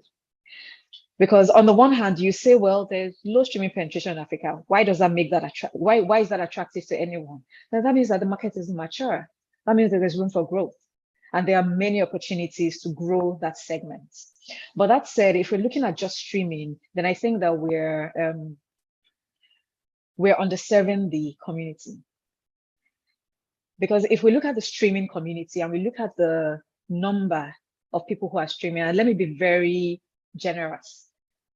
Let's assume they're 15%. Assume that 15% of the population have access to data. When I mean access to data, I'm not talking about people who turn off their data. There's some people who turn off their data during the day. Yes. And they turn it off intermittently. No, I'm not. It's the reality. And I'll tell you why. We are in the markets. We cater to the mass markets. We know the realities in the mass market, and then we meet them there with the technology we provide and the kind of content we provide. And so if we sit up here and say, well, we're going to target just the premium subscribers, they have the Explorer, they have this, we're pretty much targeting the higher echelon of the society, of the chain. What happens to the 80%, to the 75%? How do they get content? How are they able to watch? That is through the other technology, pay TV, one, through the different channels that are available. So yes, the streaming penetration is low and it provides an opportunity. That's really insightful, and it's true because it says I'm muted. Can you guys hear me? No, yeah, we can. Okay, cool. So that's really insightful because it's true in the fact that I think a lot of times our view is very myopic and we kind of see we see with blinders, not realizing that there's a huge market there that needs, and in so many ways, if you see someone who is a shopkeeper, when she's not doing her work, she's on her phone the whole time, the whole day. So the question is, what is she watching? So that's just some things to think about for all of our attendees, is that, there's a wide scope of content and opportunities that can be created. Yemisi, I'm going to come to you, because when we're talking about content, everything that we create has the potential to be intellectual property. And that has been a huge roadblock for a lot of people, in that, as you mentioned, they find themselves in trouble, but I think people are still finding themselves in trouble. Talk to me a little bit about how understanding of intellectual property and what it is that we create can become a little bit more common knowledge for the everyday creator. So first of all, I would like to, talk about what intellectual property is, very briefly, for the sake of people who don't even know what intellectual property is all about. So intellectual property is what you create, something that is coming in to you naturally. You're a songwriter, you create a name, you form, you draw something, you make something that is new, that is not, that is innovative, something that hasn't been done before, something that hasn't been said before, something creative. That creativity, that new thing that you have done is your intellectual property, and you have a right to protect it. You have a right to use it exclusively. You have a right to do whatever you want to do with it, either transfer it to someone else, either sell it, either assign it for a period of time to someone else, and what have you. There are 5 major parts of intellectual property.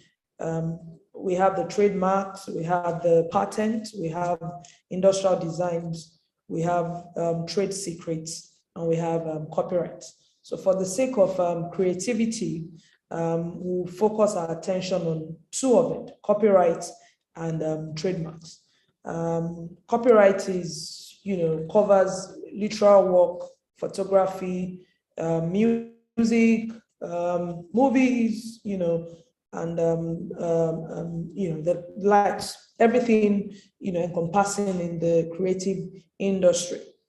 So once an idea is not covered by, copyrights, you become an exclusive owner of an idea, in quotes, once you birth it, once you convert it into a tangible format, either on a disk, either in the computer, either handwritten or any form, as long as you can pinpoint that this article, this script, this song is mine, and you can actually prove that indeed nobody had done it before you birthed, the copyright or the intellectual property.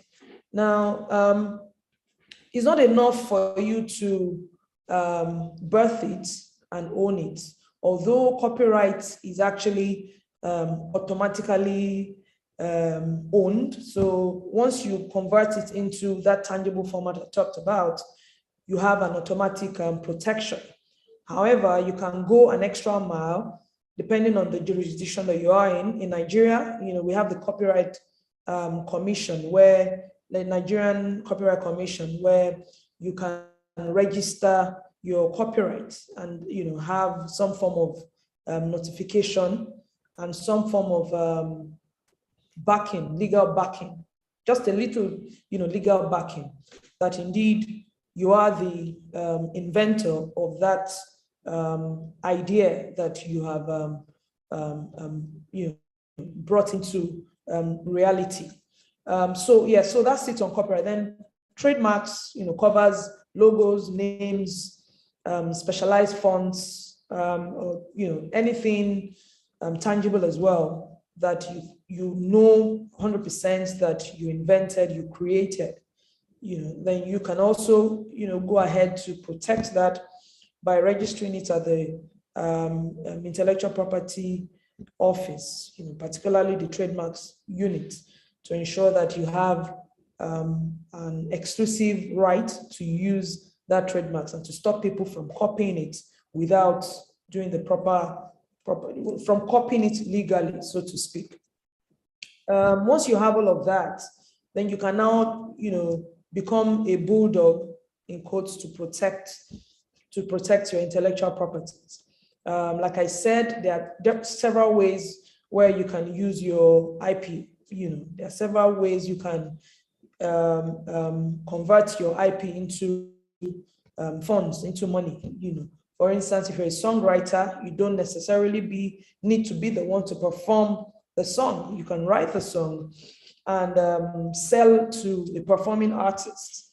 That way, if you're a smart person, if you have a smart lawyer like me in your corner, you can earn from the song in perpetuity, even though you didn't perform it, you only wrote it. You can, obviously at the point of transferring or allowing an artist to perform the song that you have written, you can get a lump sum of money. There are several ways, you can make money from your copyrights.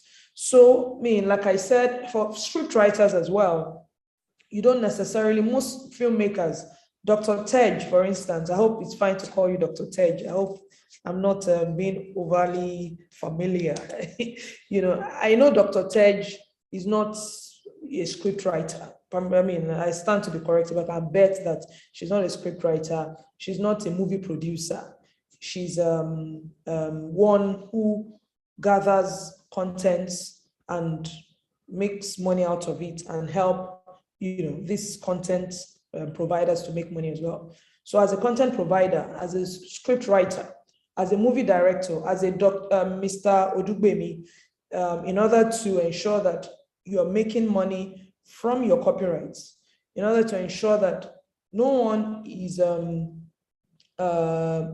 riding you, no one is bullying you, from your rights, your content, and all of that. You need to have proper documentation. You need to have a lawyer who will provide guidance, counseling, paperwork, in ensuring that your rights are protected. You are making, Dr. Tej is offering you the correct money.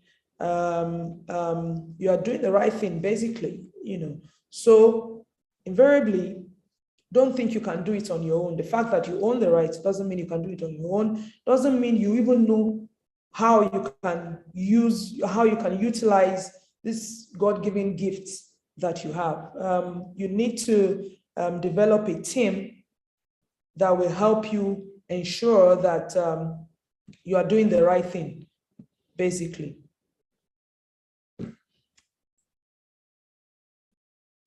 Thank you very much, Yemisi, for that. And there's so many points that she put out there where, honestly, this is the difference between creating something that continues to pay you and creating something that's taken away from you. Understanding the legalities of your content, music, arts, film, screenwriting, copy, being a songwriter, anything is so important for us creatives. And it's a lot of the difference between how people are able to create generational wealth versus not. And I know a lot of times as creatives, we get very excited when someone says, oh, they want to do something with us, but we really need to, Yoruba people say farabalẹ̀, which means just calm down and go through the right due process. So I want to come to you, Akiyemi, and I want to talk a little bit about this due process. When creatives want to do this, it's expensive. A lot of times getting a lawyer upfront paying can be expensive. So can you give us some suggestions on how people are able to go about going through the right legalities when it comes to owning and protecting their content? Thank you for the question. I think it starts with education, understanding that you're in the business of creativity and in the business of content creation. And behind all of this, somebody somewhere is exploiting it, and there are some benefits that are attached. Anytime somebody is listening to your music on the appropriate channel, anytime your music is on any television station or radio, there is this little trickle of naira or dollars going into a channel. And then with that education, you'll be able to understand what you need to put in place. If you know you're doing something really, really valuable and people can see, or you can pitch it to people, you do not need to have all the money in the world to build a team that can help you facilitate how you can get your money. So, and what you find in the Nigerian music space or in the Nigerian film industry is that not many people understand the value chain of me being creative, me creating a piece of content, and then the content finding its way to the market, and how I can just make sure that I benefit from what I created. So as soon as we solve the problem of education, then it will be a lot easier to broker all the necessary relationships. For me, I've been a lawyer for about 13 years, and I know a lot of talents that I started collaborating with as far as 4 or 5 years ago, even before they could afford to pay me anything. We're able to come to an agreement. We're able to come to how we can work together where it is mutually beneficial, because they understood that they needed a character like me, that they needed a lawyer, they needed a talent manager, they needed certain professionals to just make sure that the business of their talent is well taken care of.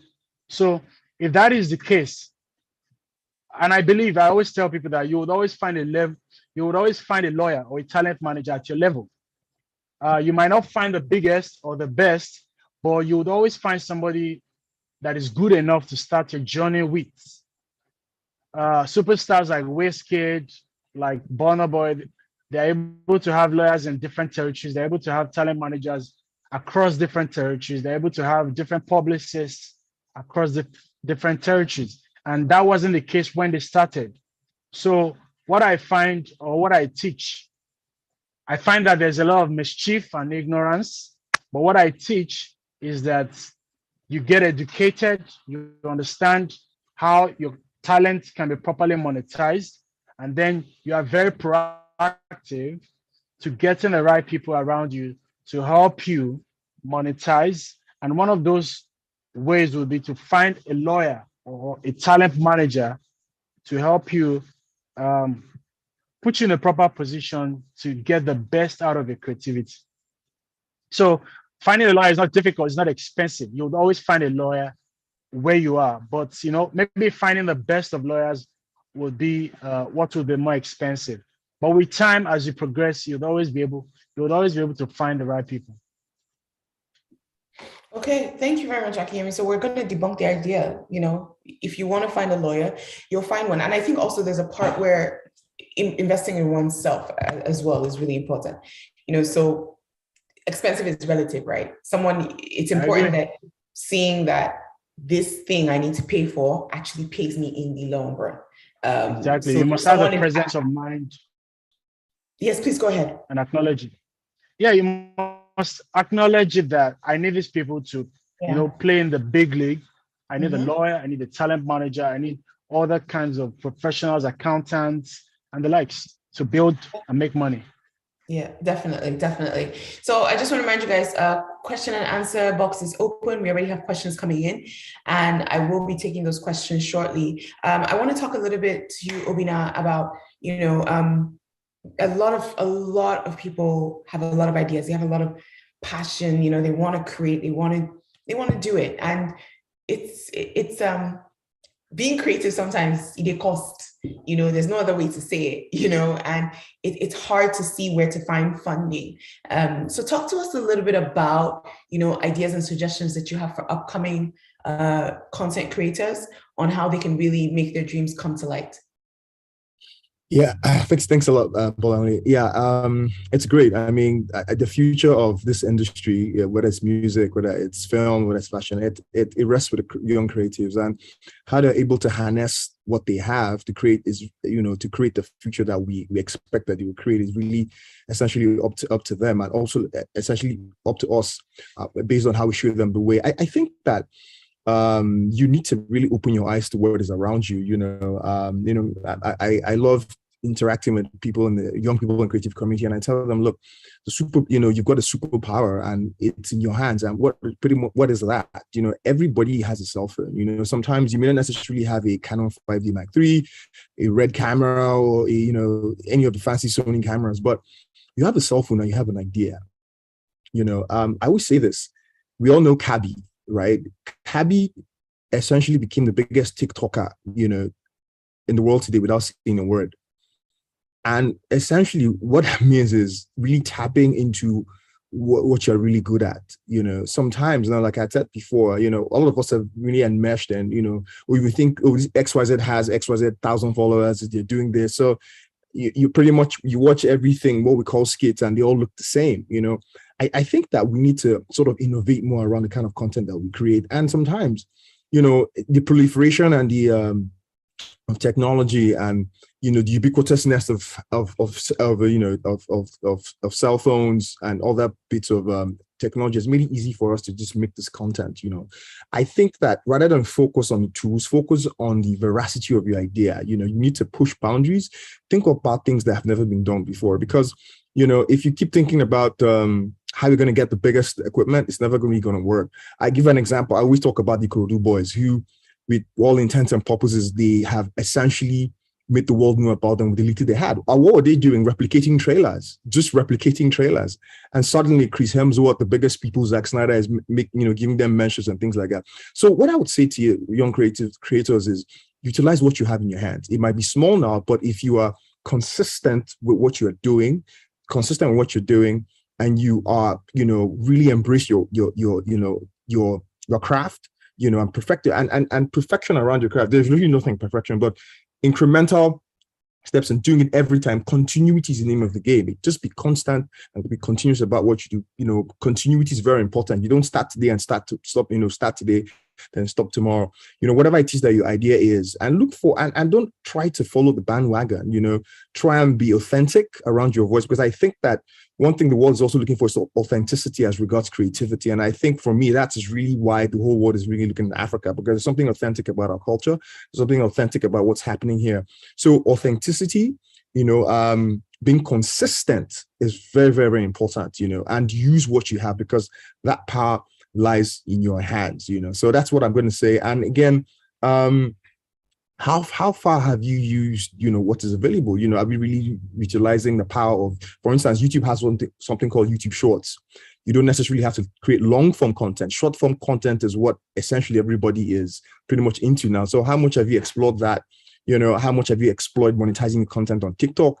So these are things like that. I think also a key thing, I think Akemi had mentioned it, education. Read up about, so beyond just creating and bringing ideas to life, you should need to be educated about how to monetize. All this information is really out there. So I think we should have an open mind and an appetite to also, apart from, bettering our craft, also read up on what is happening around how to really, because at the end of the day, it's one thing to make the content, it's another thing to get the content seen by people. And at the end of the day, it's like a meal, if you cook this great meal and nobody's able to eat it, or it's kind of like a beautiful woman in the dark, nobody can see how after she's done all the makeup. So,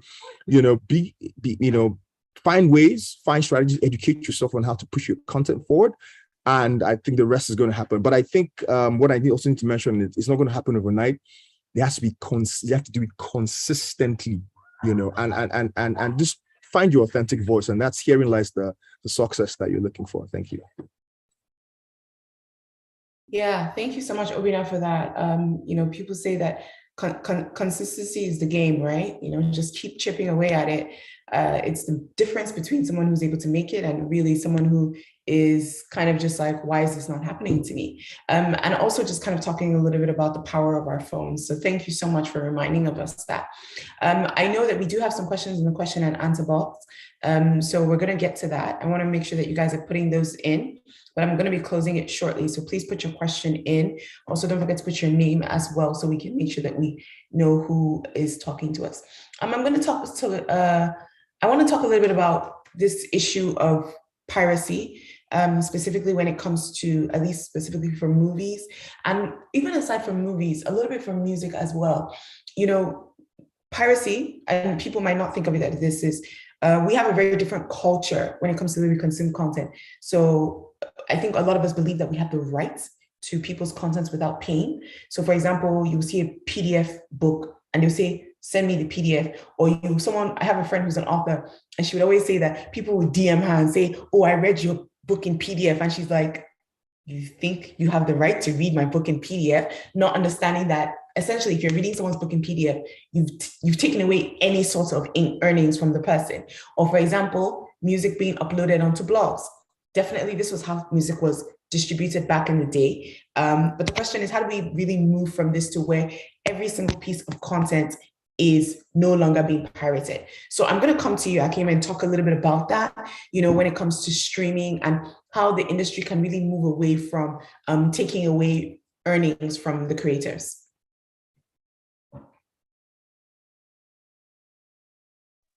Yeah, thank you for the question.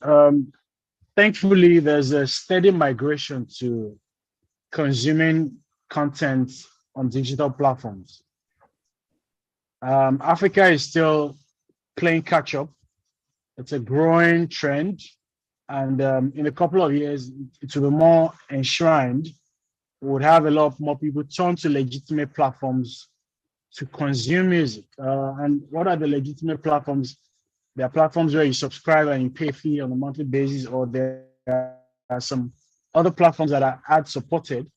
And because they're ad supported, the advertisers pay for the enjoyment of those platforms. And the owners of the content or the licensors of the content are able to benefit from the consumption.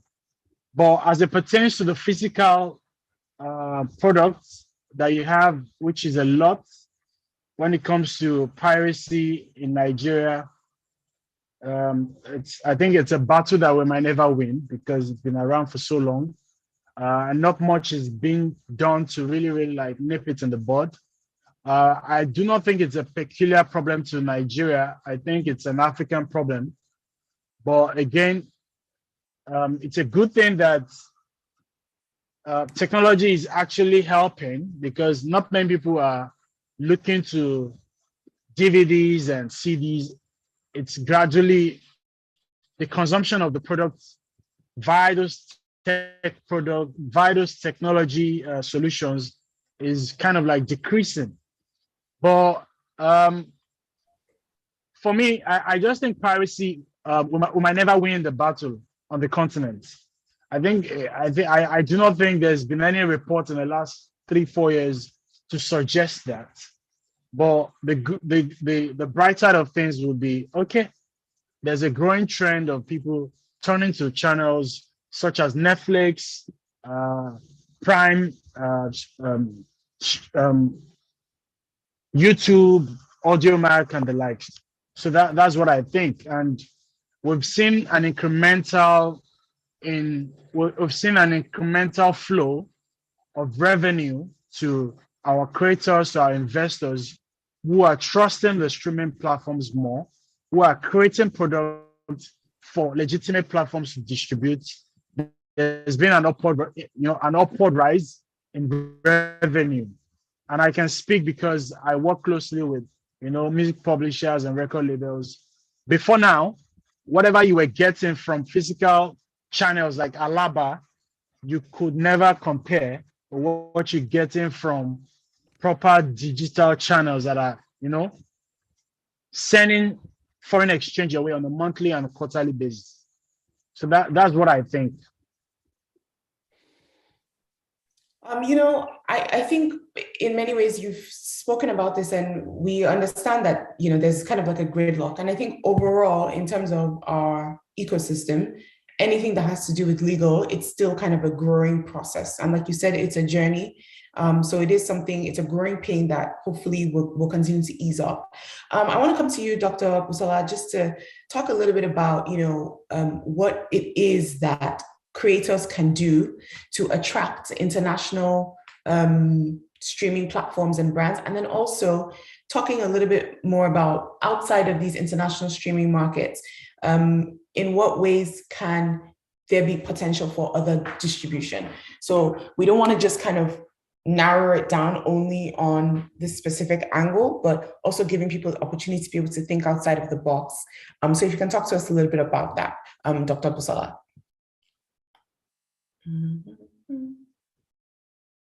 Well, I'm sorry, can you take that again? I lost a few seconds sure. of what you Definitely.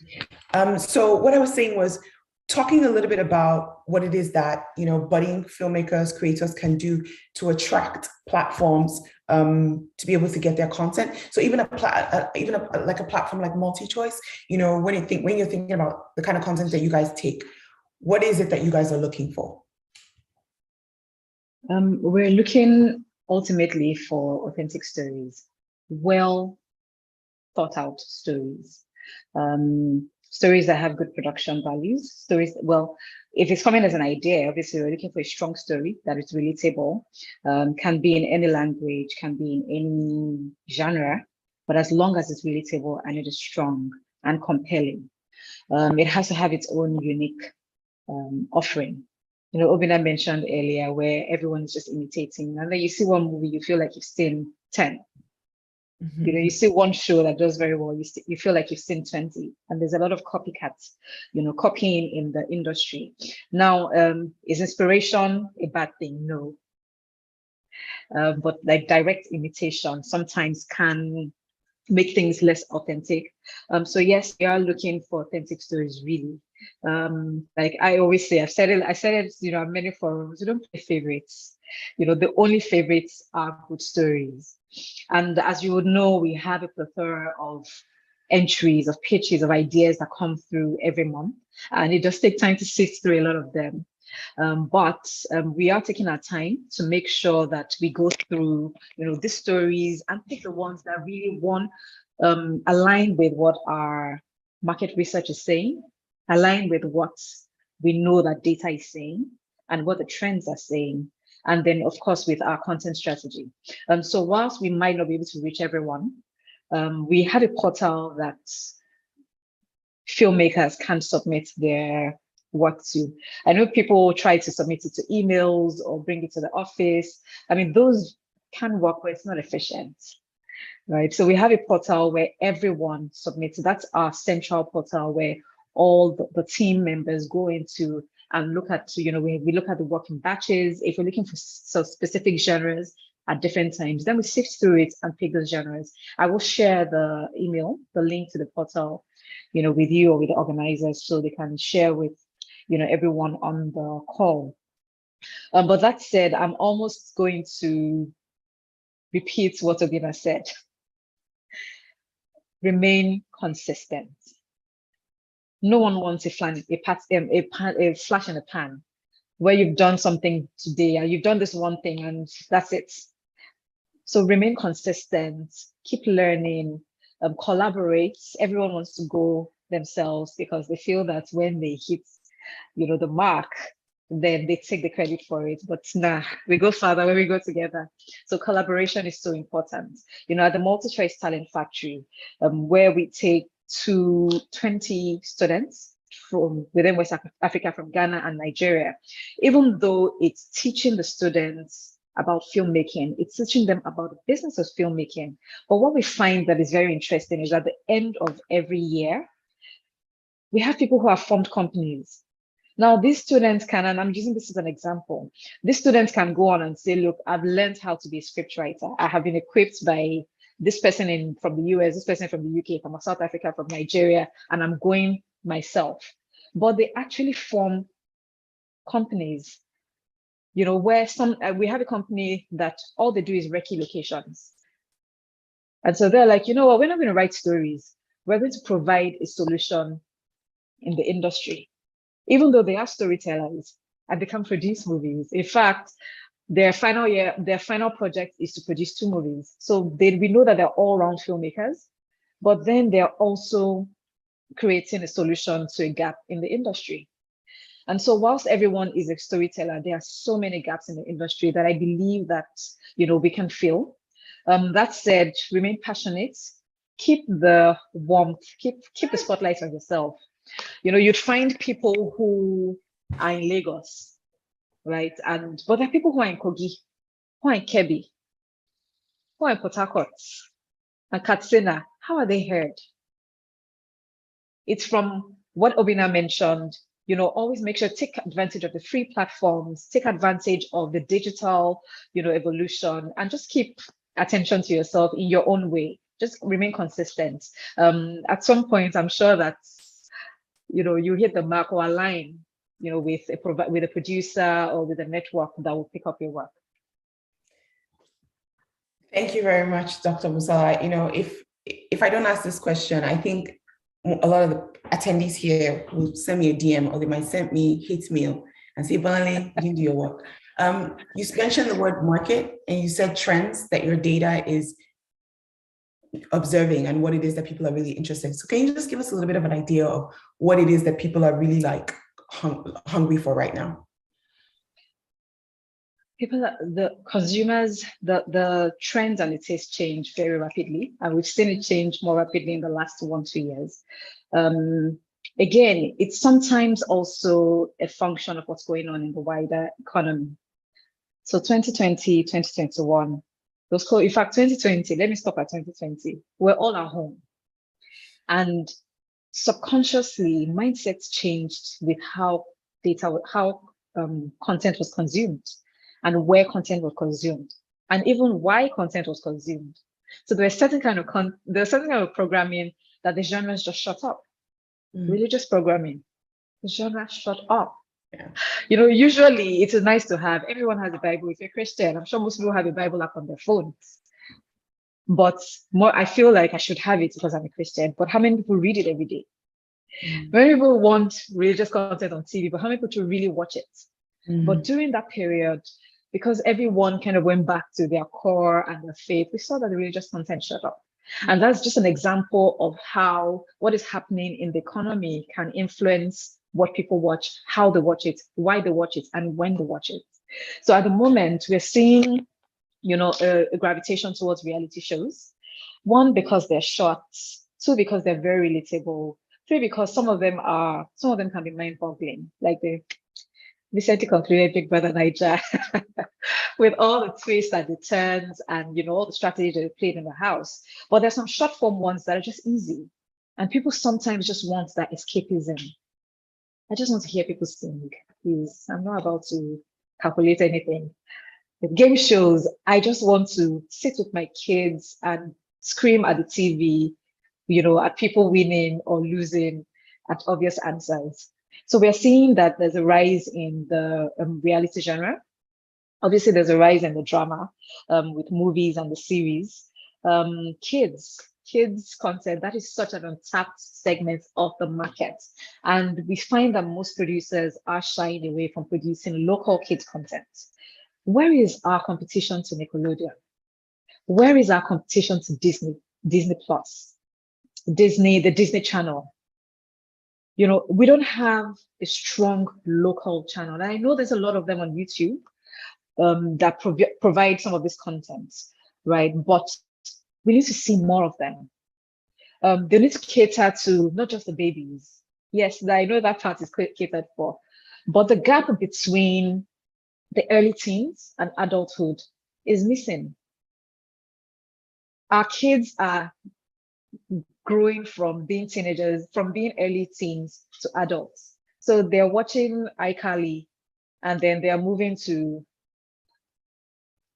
content that is for 18-year-olds, for 21-year-olds, because there's no middle ground for them, right? So there are segments in the market that, yes, everyone's going into, wants to produce this movie, wants to produce this comedy, but there are gaps in the industry that I believe that filmmakers should pay attention to. It's a very big segment that no one is really catering to, or not many people are catering to it. And I really look forward to when we'll be able to receive, content, either programming or even channels, that would address that segment of the market.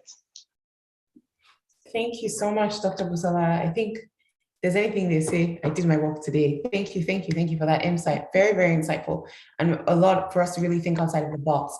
We're going to go to question and answer now. I'm going to go ahead and read the questions, and I will try and summarize some of them, because some of the questions that some people are asking is No manas. But I'm going to go ahead and just read out some of the questions, and hopefully our panelists will be able to answer them. So this question is from Adeshina Osho, and it says, lovely presentation so far. Big thanks to all of our speakers. I'm really concerned about funding for young indie filmmakers, especially when we just want to show the world the stuff we've got. It appears that there's a limited allocation and availability of funding for the creative industry, and only the strong and mighty who belong to a particular cabal are the ones that enjoy the offer. Is there funding for indie storytellers and filmmakers to explore and maximize from? If yes, kindly avail us with this information. So I will throw that question out to any of our panelists who would like to respond.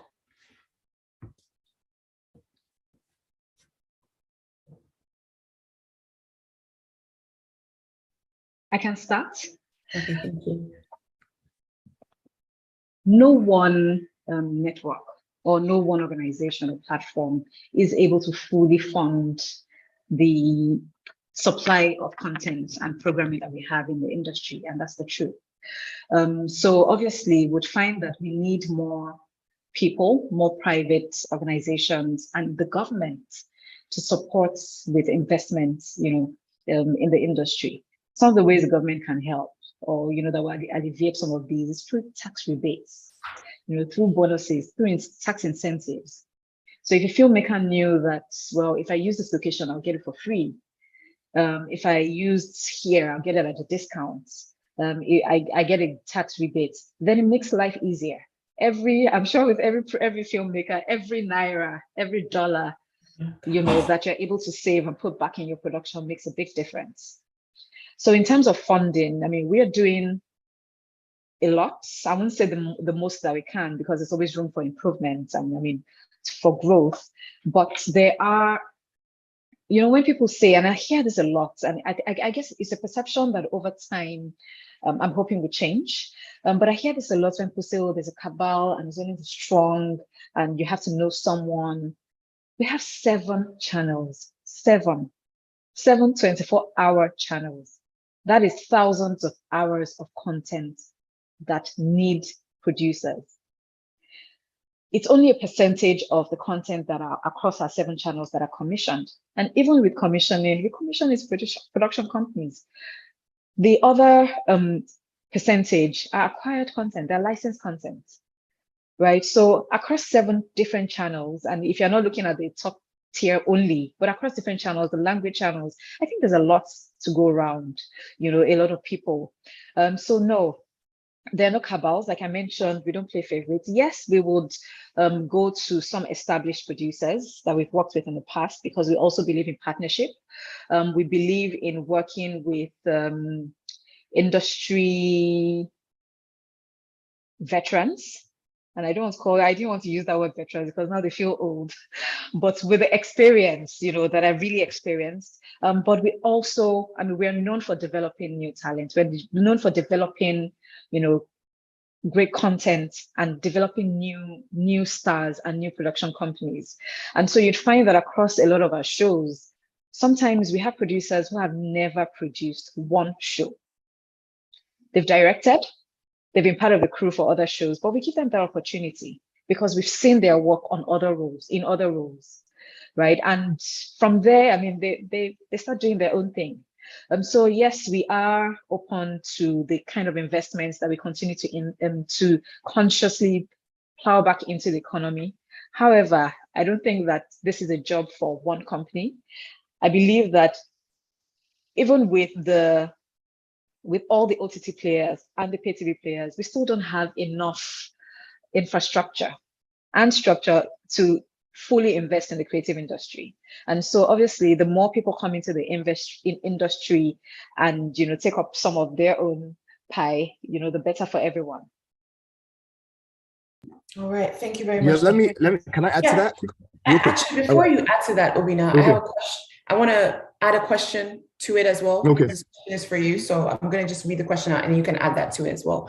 And Obina, the question just says, how do emerging filmmakers like myself, this is from Gesh Salvador, with a proven track record, get the opportunity to pitch inventive and viable projects and work collaborations to, for example, a platform like yours on Red TV?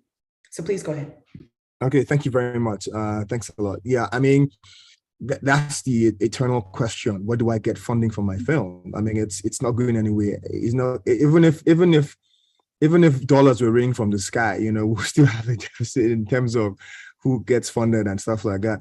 There's a very huge point that Dr. Busola mentioned, and that's like, what is the government doing around, and that's a very personal question. For instance, in South Africa, we have the KwaZulu-Natal Film Commission, where, your areas where you can go and film, you get tax rebates, places you can go, you can get equipment at discounted, rates and things like that. And stuff, avenues and initiatives like that just make life easy. Now, I'm not sure a lot of people know that The Woman King was shot in South Africa. It wasn't shot in Europe. It wasn't shot in America. It was shot in SA from start to finish, and it's because there are intentional, initiatives carried out by government to make, these places attractive for investment in filmmaking. And this is exactly the kind of, initiatives you'll be looking at. This is where the government, should focus resources on, because we've got land, we've got resources, we've got places where we can allocate. But then again, it takes a lot of focus, and I guess focus, interest, and the skill set and experience to actually focus on that. Now, that being said, the truth about it is that you're going to find entities like multi-choice Red TV. Like, for instance, what we started to do at Red TV was, I mean, there's no way we're going to give every filmmaker $10,000, $50,000, whatever. So what we said to do was, in our own little way, fund film festivals. Like last year, we sponsored the Film Rats Film Festival. It converges of first-time filmmakers, and we're able to fund that festival where they're able to submit their works, have a festival, and just showcase their best. And we really, some really, really good work came out of that. Something we're working on now this year is the African International Horror Film Festival. Again, a bunch of young filmmakers that are coming together to showcase their work in the horror genre. That's what we've been trying to do, where we sort of meet them at convergence points and say, okay, here's how we're supporting. That's coming from a Red TV/UBA perspective. Now, what I'll say to filmmakers is that sometimes you may need to look away. Like, if you go online, to be honest, there are a lot of funding opportunities for filmmakers. And I think if you're really intentional and a bit aggressive about looking for funding, you may be able to find it if you're just a little bit of more research. You can find filmmakers. They're like, I know that there is something called the Film Fund, where all you do is submit a log line, one sentence, and you can get $10,000 in funding. It's American, but it's global. It's open to the entire world. I don't know if anybody knows that. It's just called the Film Fund. Earn funding by just typing is one sentence.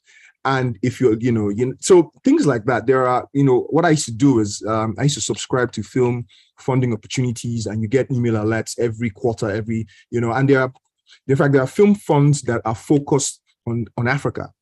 They tell you, look, it's setting filmmakers from different parts of the world, Southeast Asia, India, Africa can apply. I think that we should take advantage of this, opportunities. I think that, like I said, education is very important. You need to go out of, this boxed, closed-in thinking. You need to open up your mind and think globally. Some of the solutions you might looking for may not necessarily be within your ecosystem. You need to look out, and that's why, apply a little bit of creativity in your search for funding. And I think that you can find what you're looking for, because the truth about it is that it's something that it's not quite there yet in terms of the ubiquitous nature of funding opportunities, but you have to just sort of think outside the box when it comes to it, because I know that we have a lot of young talent with great ideas, but they're just looking for that thing that would actually make it happen. But also, I think in terms of pitching, if you're a filmmaker and you have the tools to make a film, why don't you do a proof of concept, do something. And so rather than talk about it, show them and say, look, I have this great idea, but I've done a minute. So believe me, that can move the needle forward. So sometimes we have to also be very imaginative about how we pitch ourselves. It's not just a question of, okay, I have this PowerPoint presentation. The same thing happens to me every period, pretty much every week and every month. I'm going through pitch decks, I'm going through stories, I'm going through a lot of, emails. But the thing about it is that I think that people who are able to stand out in terms of how they do their presentation will get heard, because at the end of the day, for instance, from where I sit, working at Red TV, I'm looking for great, I'm looking for stories I've never seen before. I'm looking for things that will really, really thrill my audience. I'm looking for that. So what I get is same of the same, you know, like I want to see something that will blow me away. I know that might sound a little bit cliche, but at the end of the day, nobody wants to watch what they've seen. People want to see things. At the end of the day, there's a reason why you're spending money on your data, why you're spending money to go to the cinemas, why you're paying subscriptions, because you want to be entertained. You don't just want to see, it must not be the same of the same. I want to see something that's new. So at the end of the day, in how that content is being created and how it is also conceptualized, there has to be a lot of thought for it. And so what I'll say is, the life of a filmmaker has never really been easy, but I feel that, you should also be innovative and inventive in how you go about doing some of the things you do. And that also involves going out of your comfort zone, looking out, to look for the help that you seek in terms of funding. So yeah, thank you. No, Obina, thank you. We understand the limitations, and this concept of funding, it's not just a local thing, it's global. Every single person around the world is always looking for funding for film. And there are a lot of opportunities and funds out there. It's just about really putting yourself out there. So, Obina has mentioned a few, but Google is also our friends, guys. Making sure that you're getting online and doing as much research as possible. So you can find out where you can get funding from international donors.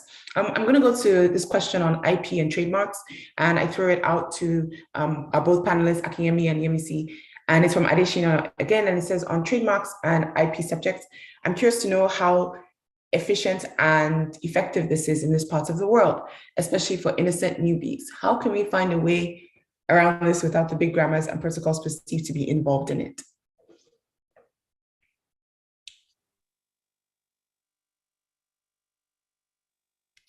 Akinyemi, please go ahead. Yeah, so I think to a very large extent.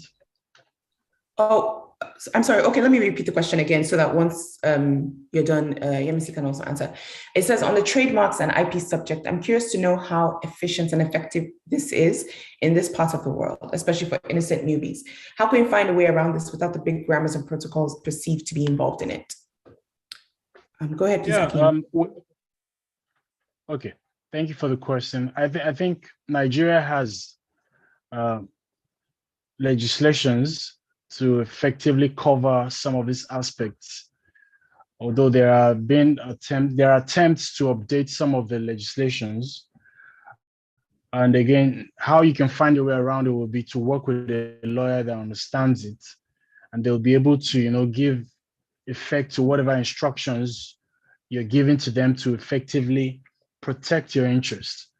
For me, I know that we have enough to adequately protect ourselves as filmmakers, as investors, or as creators. But where the problem really, really lies is always in the enforcement whenever there are cases of disputes or infringements. And I think there's been the campaign, there's been the advocacy to have a more proactive and effective judicial system that takes intellectual property matters more seriously. But again, I still think that the lack of awareness or education is still what is limiting, the government and the people coming together strongly to show how important creativity can be. If you look at the West, they do not joke with items bordering on intellectual property or cases or incidents of infringement. They take it very, very seriously. But in Nigeria, we're still very, very lax about, adequately enforcing rights. When intellectual property rights are infringed on, the court system is perennially slow to act, to protect investors. And that's where the challenge is. Now, a lot of Nigerian talents with the contracts that we sign with international parties, a lot of the governing provisions or legislations or laws are usually situated outside of the Nigerian jurisdiction. So if you're signing a very big record deal or a distribution deal, you'll find that the place or the law that would apply is usually outside of Africa, in places like the UK or in the US, where investors and professionals are more trusting that yes, they can easily adjudicate matters whenever there is any incident for disputes. So I think maybe, all these successes that we're recording in film and music, maybe someday we'll collectively wake up to the importance of having a very strong legal regime that adequately protects, the players in the music and film industry. All right, thank you. Yinka, would you like to contribute to that, or are you good with that? Yeah, let me see. Sorry, MEC, I don't know why I blanked on that. Sorry, MEC, would you like to contribute to that? Oh, yes, just my 2 cents. So I think, two major problems that I think not that I think, that I know for sure that we're having in terms of copyright protection in Nigeria. Number one, the legislative system and the judicial system. And it's rather unfortunate that these systems are the ones that are actually supposed to, help give creatives a soft landing in terms of protecting their copyrights. We don't have, like Akemi has said, adequate laws for the protection of intellectual property rights in Nigeria. The laws we have now are extremely archaic and are not relatable anymore. However, I know recently that the copyright bill that has been in existence for the longest period was recently passed into law. But then again, we're now waiting for the president to assent the act so that it can become effective. I wonder how long that would take as well, particularly because what's on every politician's mind now is the election next year. So Copyright Act will obviously not take precedent over politics. And then the judicial system, I have a very strong feeling that the Nigerian judges, with all due respect, still think entertainment industry is child's play. I don't think they take any matter that has to do with copyright infringement, that has to do with some producer suing an artist. I think they just think it's still child's play. You're bringing what's this? Tempo is suing Asha, and you want me to concentrate on that and leave Corn Oil suing perhaps Total. I don't think they sense the fact that the entertainment creative industry is a big deal. Copyright is a big deal. As such, I doubt if they pay. I mean, I'm not a litigator, I don't go to court, but I know for sure, that these folks out there don't take intellectual property, particularly within the creative industry, seriously. If we're able to fix these two without having to say too much, I 100% believe that we will have a very high level of protection within the creative sector. Yeah. Thank you very much, MC. Yeah, I think there's still a sense of, is that what you people are doing there? But we'll definitely get there. There's some questions that I think we really need to make sure that we get to. We're running out of time. This question says, hello, and it's from Anulika Ajina. And it says, hello, everyone, and thanks to Vedenzio for organizing this important event. I am Anulika Ajina, a senior lecturer from Pan Atlantic University. I research Nigerian film and cinema audiences, and there's a huge gap between universities and the creative industry in Nigeria for reasons I'm yet to understand. The result is that lecturers continue to use American and European film examples to teach. How can the panelists collaborate with people like me to write the wonderful stories that you continue to do growth for of higher education in this country? Seems to have tried to reach out successfully to the industry and has not been able to get a response. So I think this is a different angle. So I'm going to throw this question out to Obina and Dr. Busola.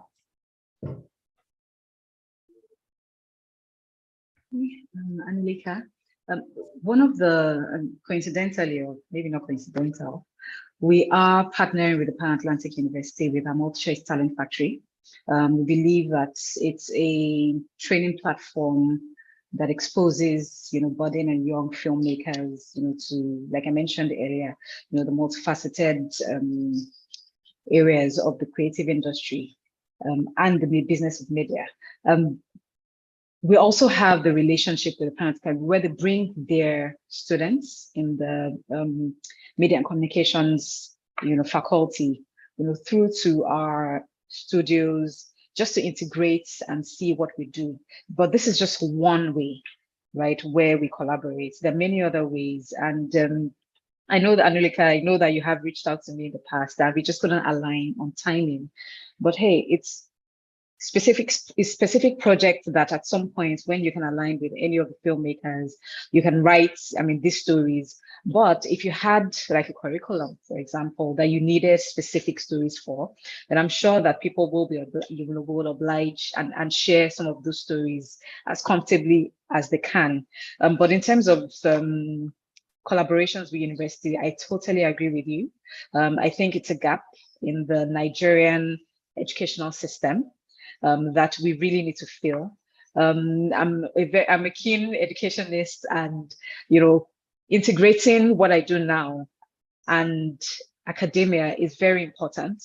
And so I also, volunteer and facilitate, models and programs. But on a wider scale, I believe that we must get to a point where, and maybe this is a project we should take on, together in collaboration, where we have a convergence of academia and the industry and the stakeholders in the industry. Because frankly speaking, in the next 10, 15, 20 years, our kids won't even know who Ogun is. Our history will be eroded and will be rewritten by people who feel that is the way it should be. So we do need to preserve our history. We do need to preserve our original stories and document them. Documentation is one area that I think as a country and maybe as an industry, we are really lacking. There's no documentation of everything. There's no preservation of anything. Femi Odugbemi did a documentary on Olu Jacobs for his 80th birthday, the doyen of the industry. And, I sat there watching that piece of work. And I'm like, we need more of these. Because there are stories that only Olu Jacobs can tell. There are stories that only Ipite Doche can tell. There are stories that only a fella could have told. No matter how many friends and how many people were around him, right? So if we don't really sit and deliberately preserve the stories and document them in history, then our children will believe whatever it is they meet them, whatever it is they're told. So I do agree with you. And I think this goes beyond, just the Pan-African University and the creative industry. I think it's really the academic body and the industry at large. Yeah, no, thank you very much, Dr. Busola. And I hope that answers your question, Anulika. And I think you kind of segued into the next question and the last question I'm going to ask. And someone has a question about documentary and documentary filmmaking. And it says, I'm a producer, creative director, and photographer working on a documentary film, and it's been so challenging getting funding. We've discussed funding. But the question I want us to kind of address is, how does one make income from documentaries? And how do we convince investors to invest in documentary film? And I'll throw that question out to, all of our panelists. Okay, so let me take that. Yeah, so documentaries are, it's nonfiction, and it dwells on factual information that has been put together, intelligently for the purposes of education and, by extension, entertainment. I think that, one way is to, if you're trying to, reach out for funding, etc. I think one way is to perhaps find a subject matter that you feel that, your potential investors might be interested in it. It's a clever way to do it. Because the truth about it is that, documentaries are things that are personal. So you're trying to tell a story that matters to you. You know exactly why you want to tell that story. And, I know how documentaries are.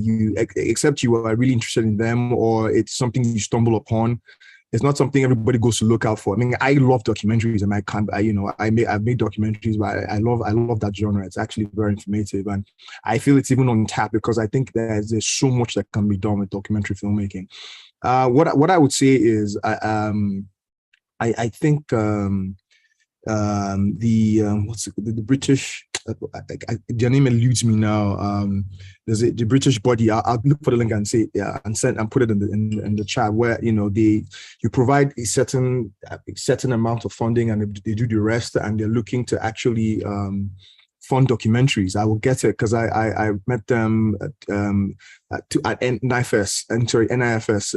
I met them and we had discussion with them, and they're looking for non-scripted projects, documentary projects to actually fund. So you provide about 10-20% and they provide the rest of it and that kind of thing. So documentary for documentary projects. And there's also the International Documentary Festival, IDF. You can check that out. And they're always looking for projects to sort of fund. Internationally, the Documentary Film Festival, it's a huge documentary festival that happens in the Netherlands. You can also check that out as well. I think it's a good one to explore, for those people who are into nonfiction and documentary filmmaking. So yeah. Okay. Thank you so much, Obina. I hope that answers the question. Again, sometimes there's opportunity and there's potential. I don't know if anyone wants to address the second part of the question in regards to ways to generate income from the documentaries. I don't know if that's a part of the question that can be answered. If not, we can move on. Okay, let me just quickly speak to that. Now, I think so the first thing is to find the right distribution. I think that just the way that music artists have record labels and managers, I think that the same vein, filmmakers should have trustworthy distributors that they can actually because right now all the streaming platforms, including Showmax, are also looking for really good, compelling non-fiction films. So I think you need to find the proper right kind of distribution, a distributor to get your films to platforms, because streaming platforms are not just also taking series or films or scripted material, but also looking at good, compelling, quality documentaries. So you should explore that. But for Amazon Prime, but for Netflix, and Showmax, there's an opportunity for you to distribute your documentary film and get it licensed and make money from it. Yeah. Brilliant. All right, thank you very much. Any final words from any of our panelists before we wrap up?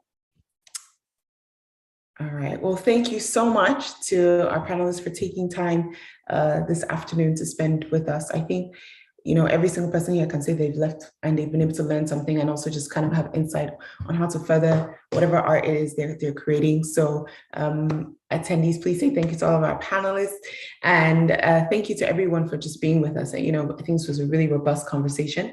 So we're going to move on to our last agenda of the day. I'd like to call on the GCOO of Verdant Zeal Group, Dikbo Adesida, to give the vote of thanks.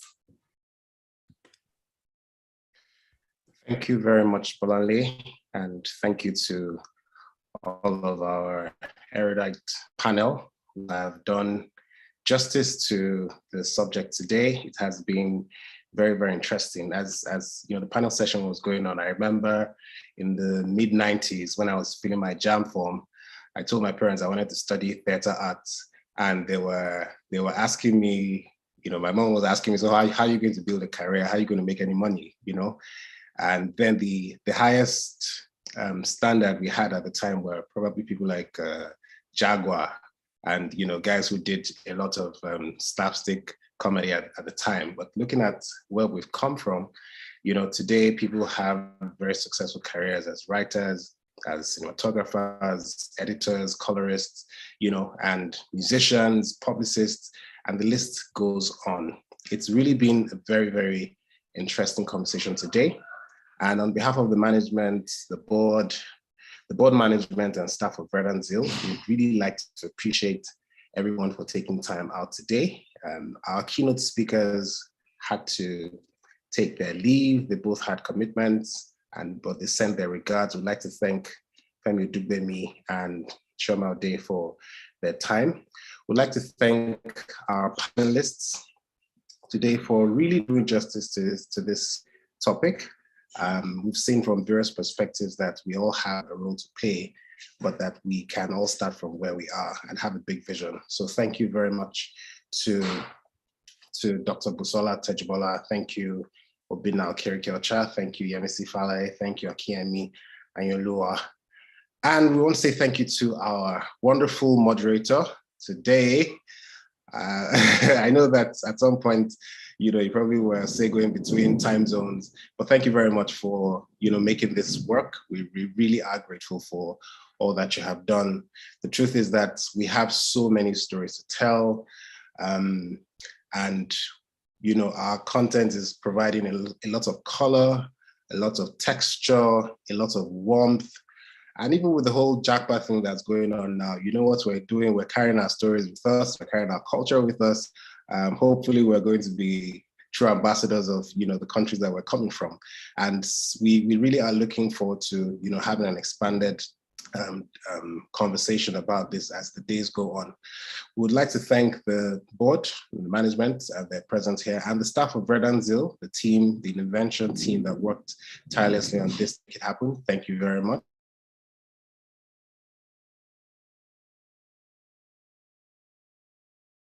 Who came for this session. Thank you so much. We really are grateful. This is the 10th edition of the Innovention Series. It has taken a lot of consistency to bring us to this point, but we're grateful here we are, and we're looking forward to the future to do even greater stuff.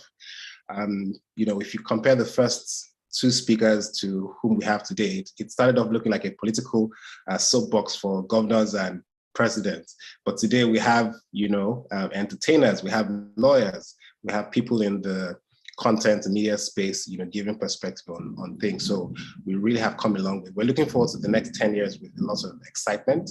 We're looking forward to greater partnerships. We're hoping that we can continue to be the bridge that helps people who have stories to tell and needs to meet to, connect with people like you who have platforms.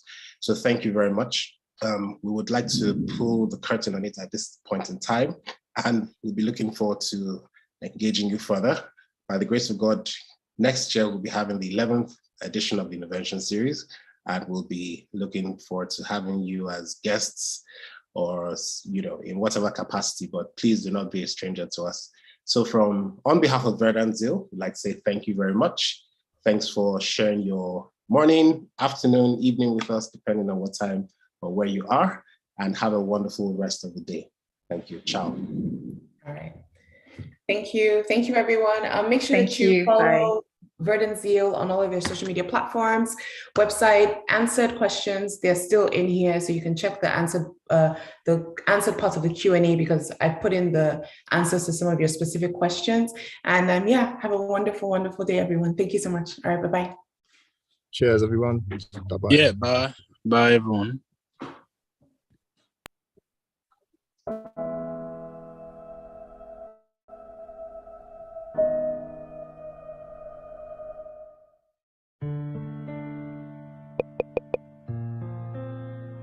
Several challenges hamper the growth and progress of Africa. This is true. But despite all odds, Africa's star is rising. Our continent is taking its place on the global stage as demand for our unique and exciting contribution to the world is increasing. Despite youthful demographic, full of optimism, expanded internet connectivity, and a growing array of connected devices, African content is flourishing. Young people across Africa are confident that the continent is heading for an era of success fueled by technology and entrepreneurship. We're indeed excited to see our cultures taking pride of place in movies like Black Panther, Davido featuring in Coming to America Part 2, and of course, Burna Boy and Wizkid winning Grammys warms our hearts as Africans. Even in sport, at the just concluded World Athletics Championship in Oregon, USA, Tobi Amusa did the unthinkable. She not only won Nigeria's first gold medal in the history of that championship, she also broke the record in the 100-meter hurdles twice in one day. You know that saying about slowly but surely? That relentless, unshakable optimism that keeps us going no matter how long it takes. Things will be well again. It's almost like a superpower, especially peculiar to Africans. According to a study conducted by the Africa Youth Survey, it claims there is a growing belief in the concept of Afro-optimism, fighting persistently negative stereotypes of the continent. Recent research finds that higher levels of optimism and happiness are associated with other positive traits and behaviors, such as productivity in the labor market, better health, and support for democracy. This is evident in Africa as we keep winning regardless of what is best described by the late crooner Fela, suffering and smiling. Evidently, it is not quality of life that determines the way Africans live and perceive the world. It is rather our optimism. Just like Africa, it is our job at Verdant Zeal to fill up the glass while others are judging it half empty or half full. We are tasked with the duty of spreading African optimism, which has proven to have a positive effect on productivity and ultimately the economy, one country at a time. Exactly 10 years ago, Verdant Zeal launched the Innovention Series with the aim of starting the conversation on identifying and leveraging these untapped opportunities for collective progress. Each year, the Innovention Series tries to identify one key idea that can change the world, especially in an age where the global economy continues to trend so unpredictably, with the aim to examine the development of Africa, discuss the Nigerian project, as well as pinpoint opportunities for development and growth within the continent. From 2012 till date, various eloquent speakers and leaders in various sectors have graced this platform, speaking on diverse topics. In 2012, the inaugural speaker was His Excellency, Right Honorable Rotimi Chibuike-Amechi, the then Executive Governor of Rivers State, who spoke on the topic Between Pessimism and Pragmatism. In 2013, the paper was delivered by His Excellency Dr. Kayode Fayemi, the then Executive Governor of Ekiti State, who gave the lecture for the day. His paper was titled Beyond Branding, Building Lasting Values for Nigeria's Growth. The paper, Growing Leadership Innovation, Lessons for Africa, was delivered by the current President of Ghana, President Nana Akufo-Addo, in 2014. The next year in 2015, Professor Pato Tomi, founder, Center for Values and Leadership, and Chairman Business Day Media Limited, spoke on the theme, Age of Inclusion, the role of innovation in creating a new agenda for national development. Professor Pius Adesomi of blessed memory, Professor of Comparative Literature and African Studies at Carleton University, Canada, in 2016, presented a paper on Iyala Anybody, Pencils, Nigerian Innovation, and Africa's Path in the 21st Century. In 2017, Joel Chimhandaf, founder and CEO of JC Capital South Africa, featured as the keynote speaker and gave a deep intellectual treatise of how technology is driving Africa's new narrative. Bolanle Austin Peters, founder, CEO TerraCulture, featured as the keynote speaker in 2018 and gave an in-depth presentation on building Africa's fortune through mediatainment. In 2019, Mitchell Elegbe, founder and GMD InterSwitch Group, featured as the keynote speaker and gave an insightful speech on how to leverage technology for growth.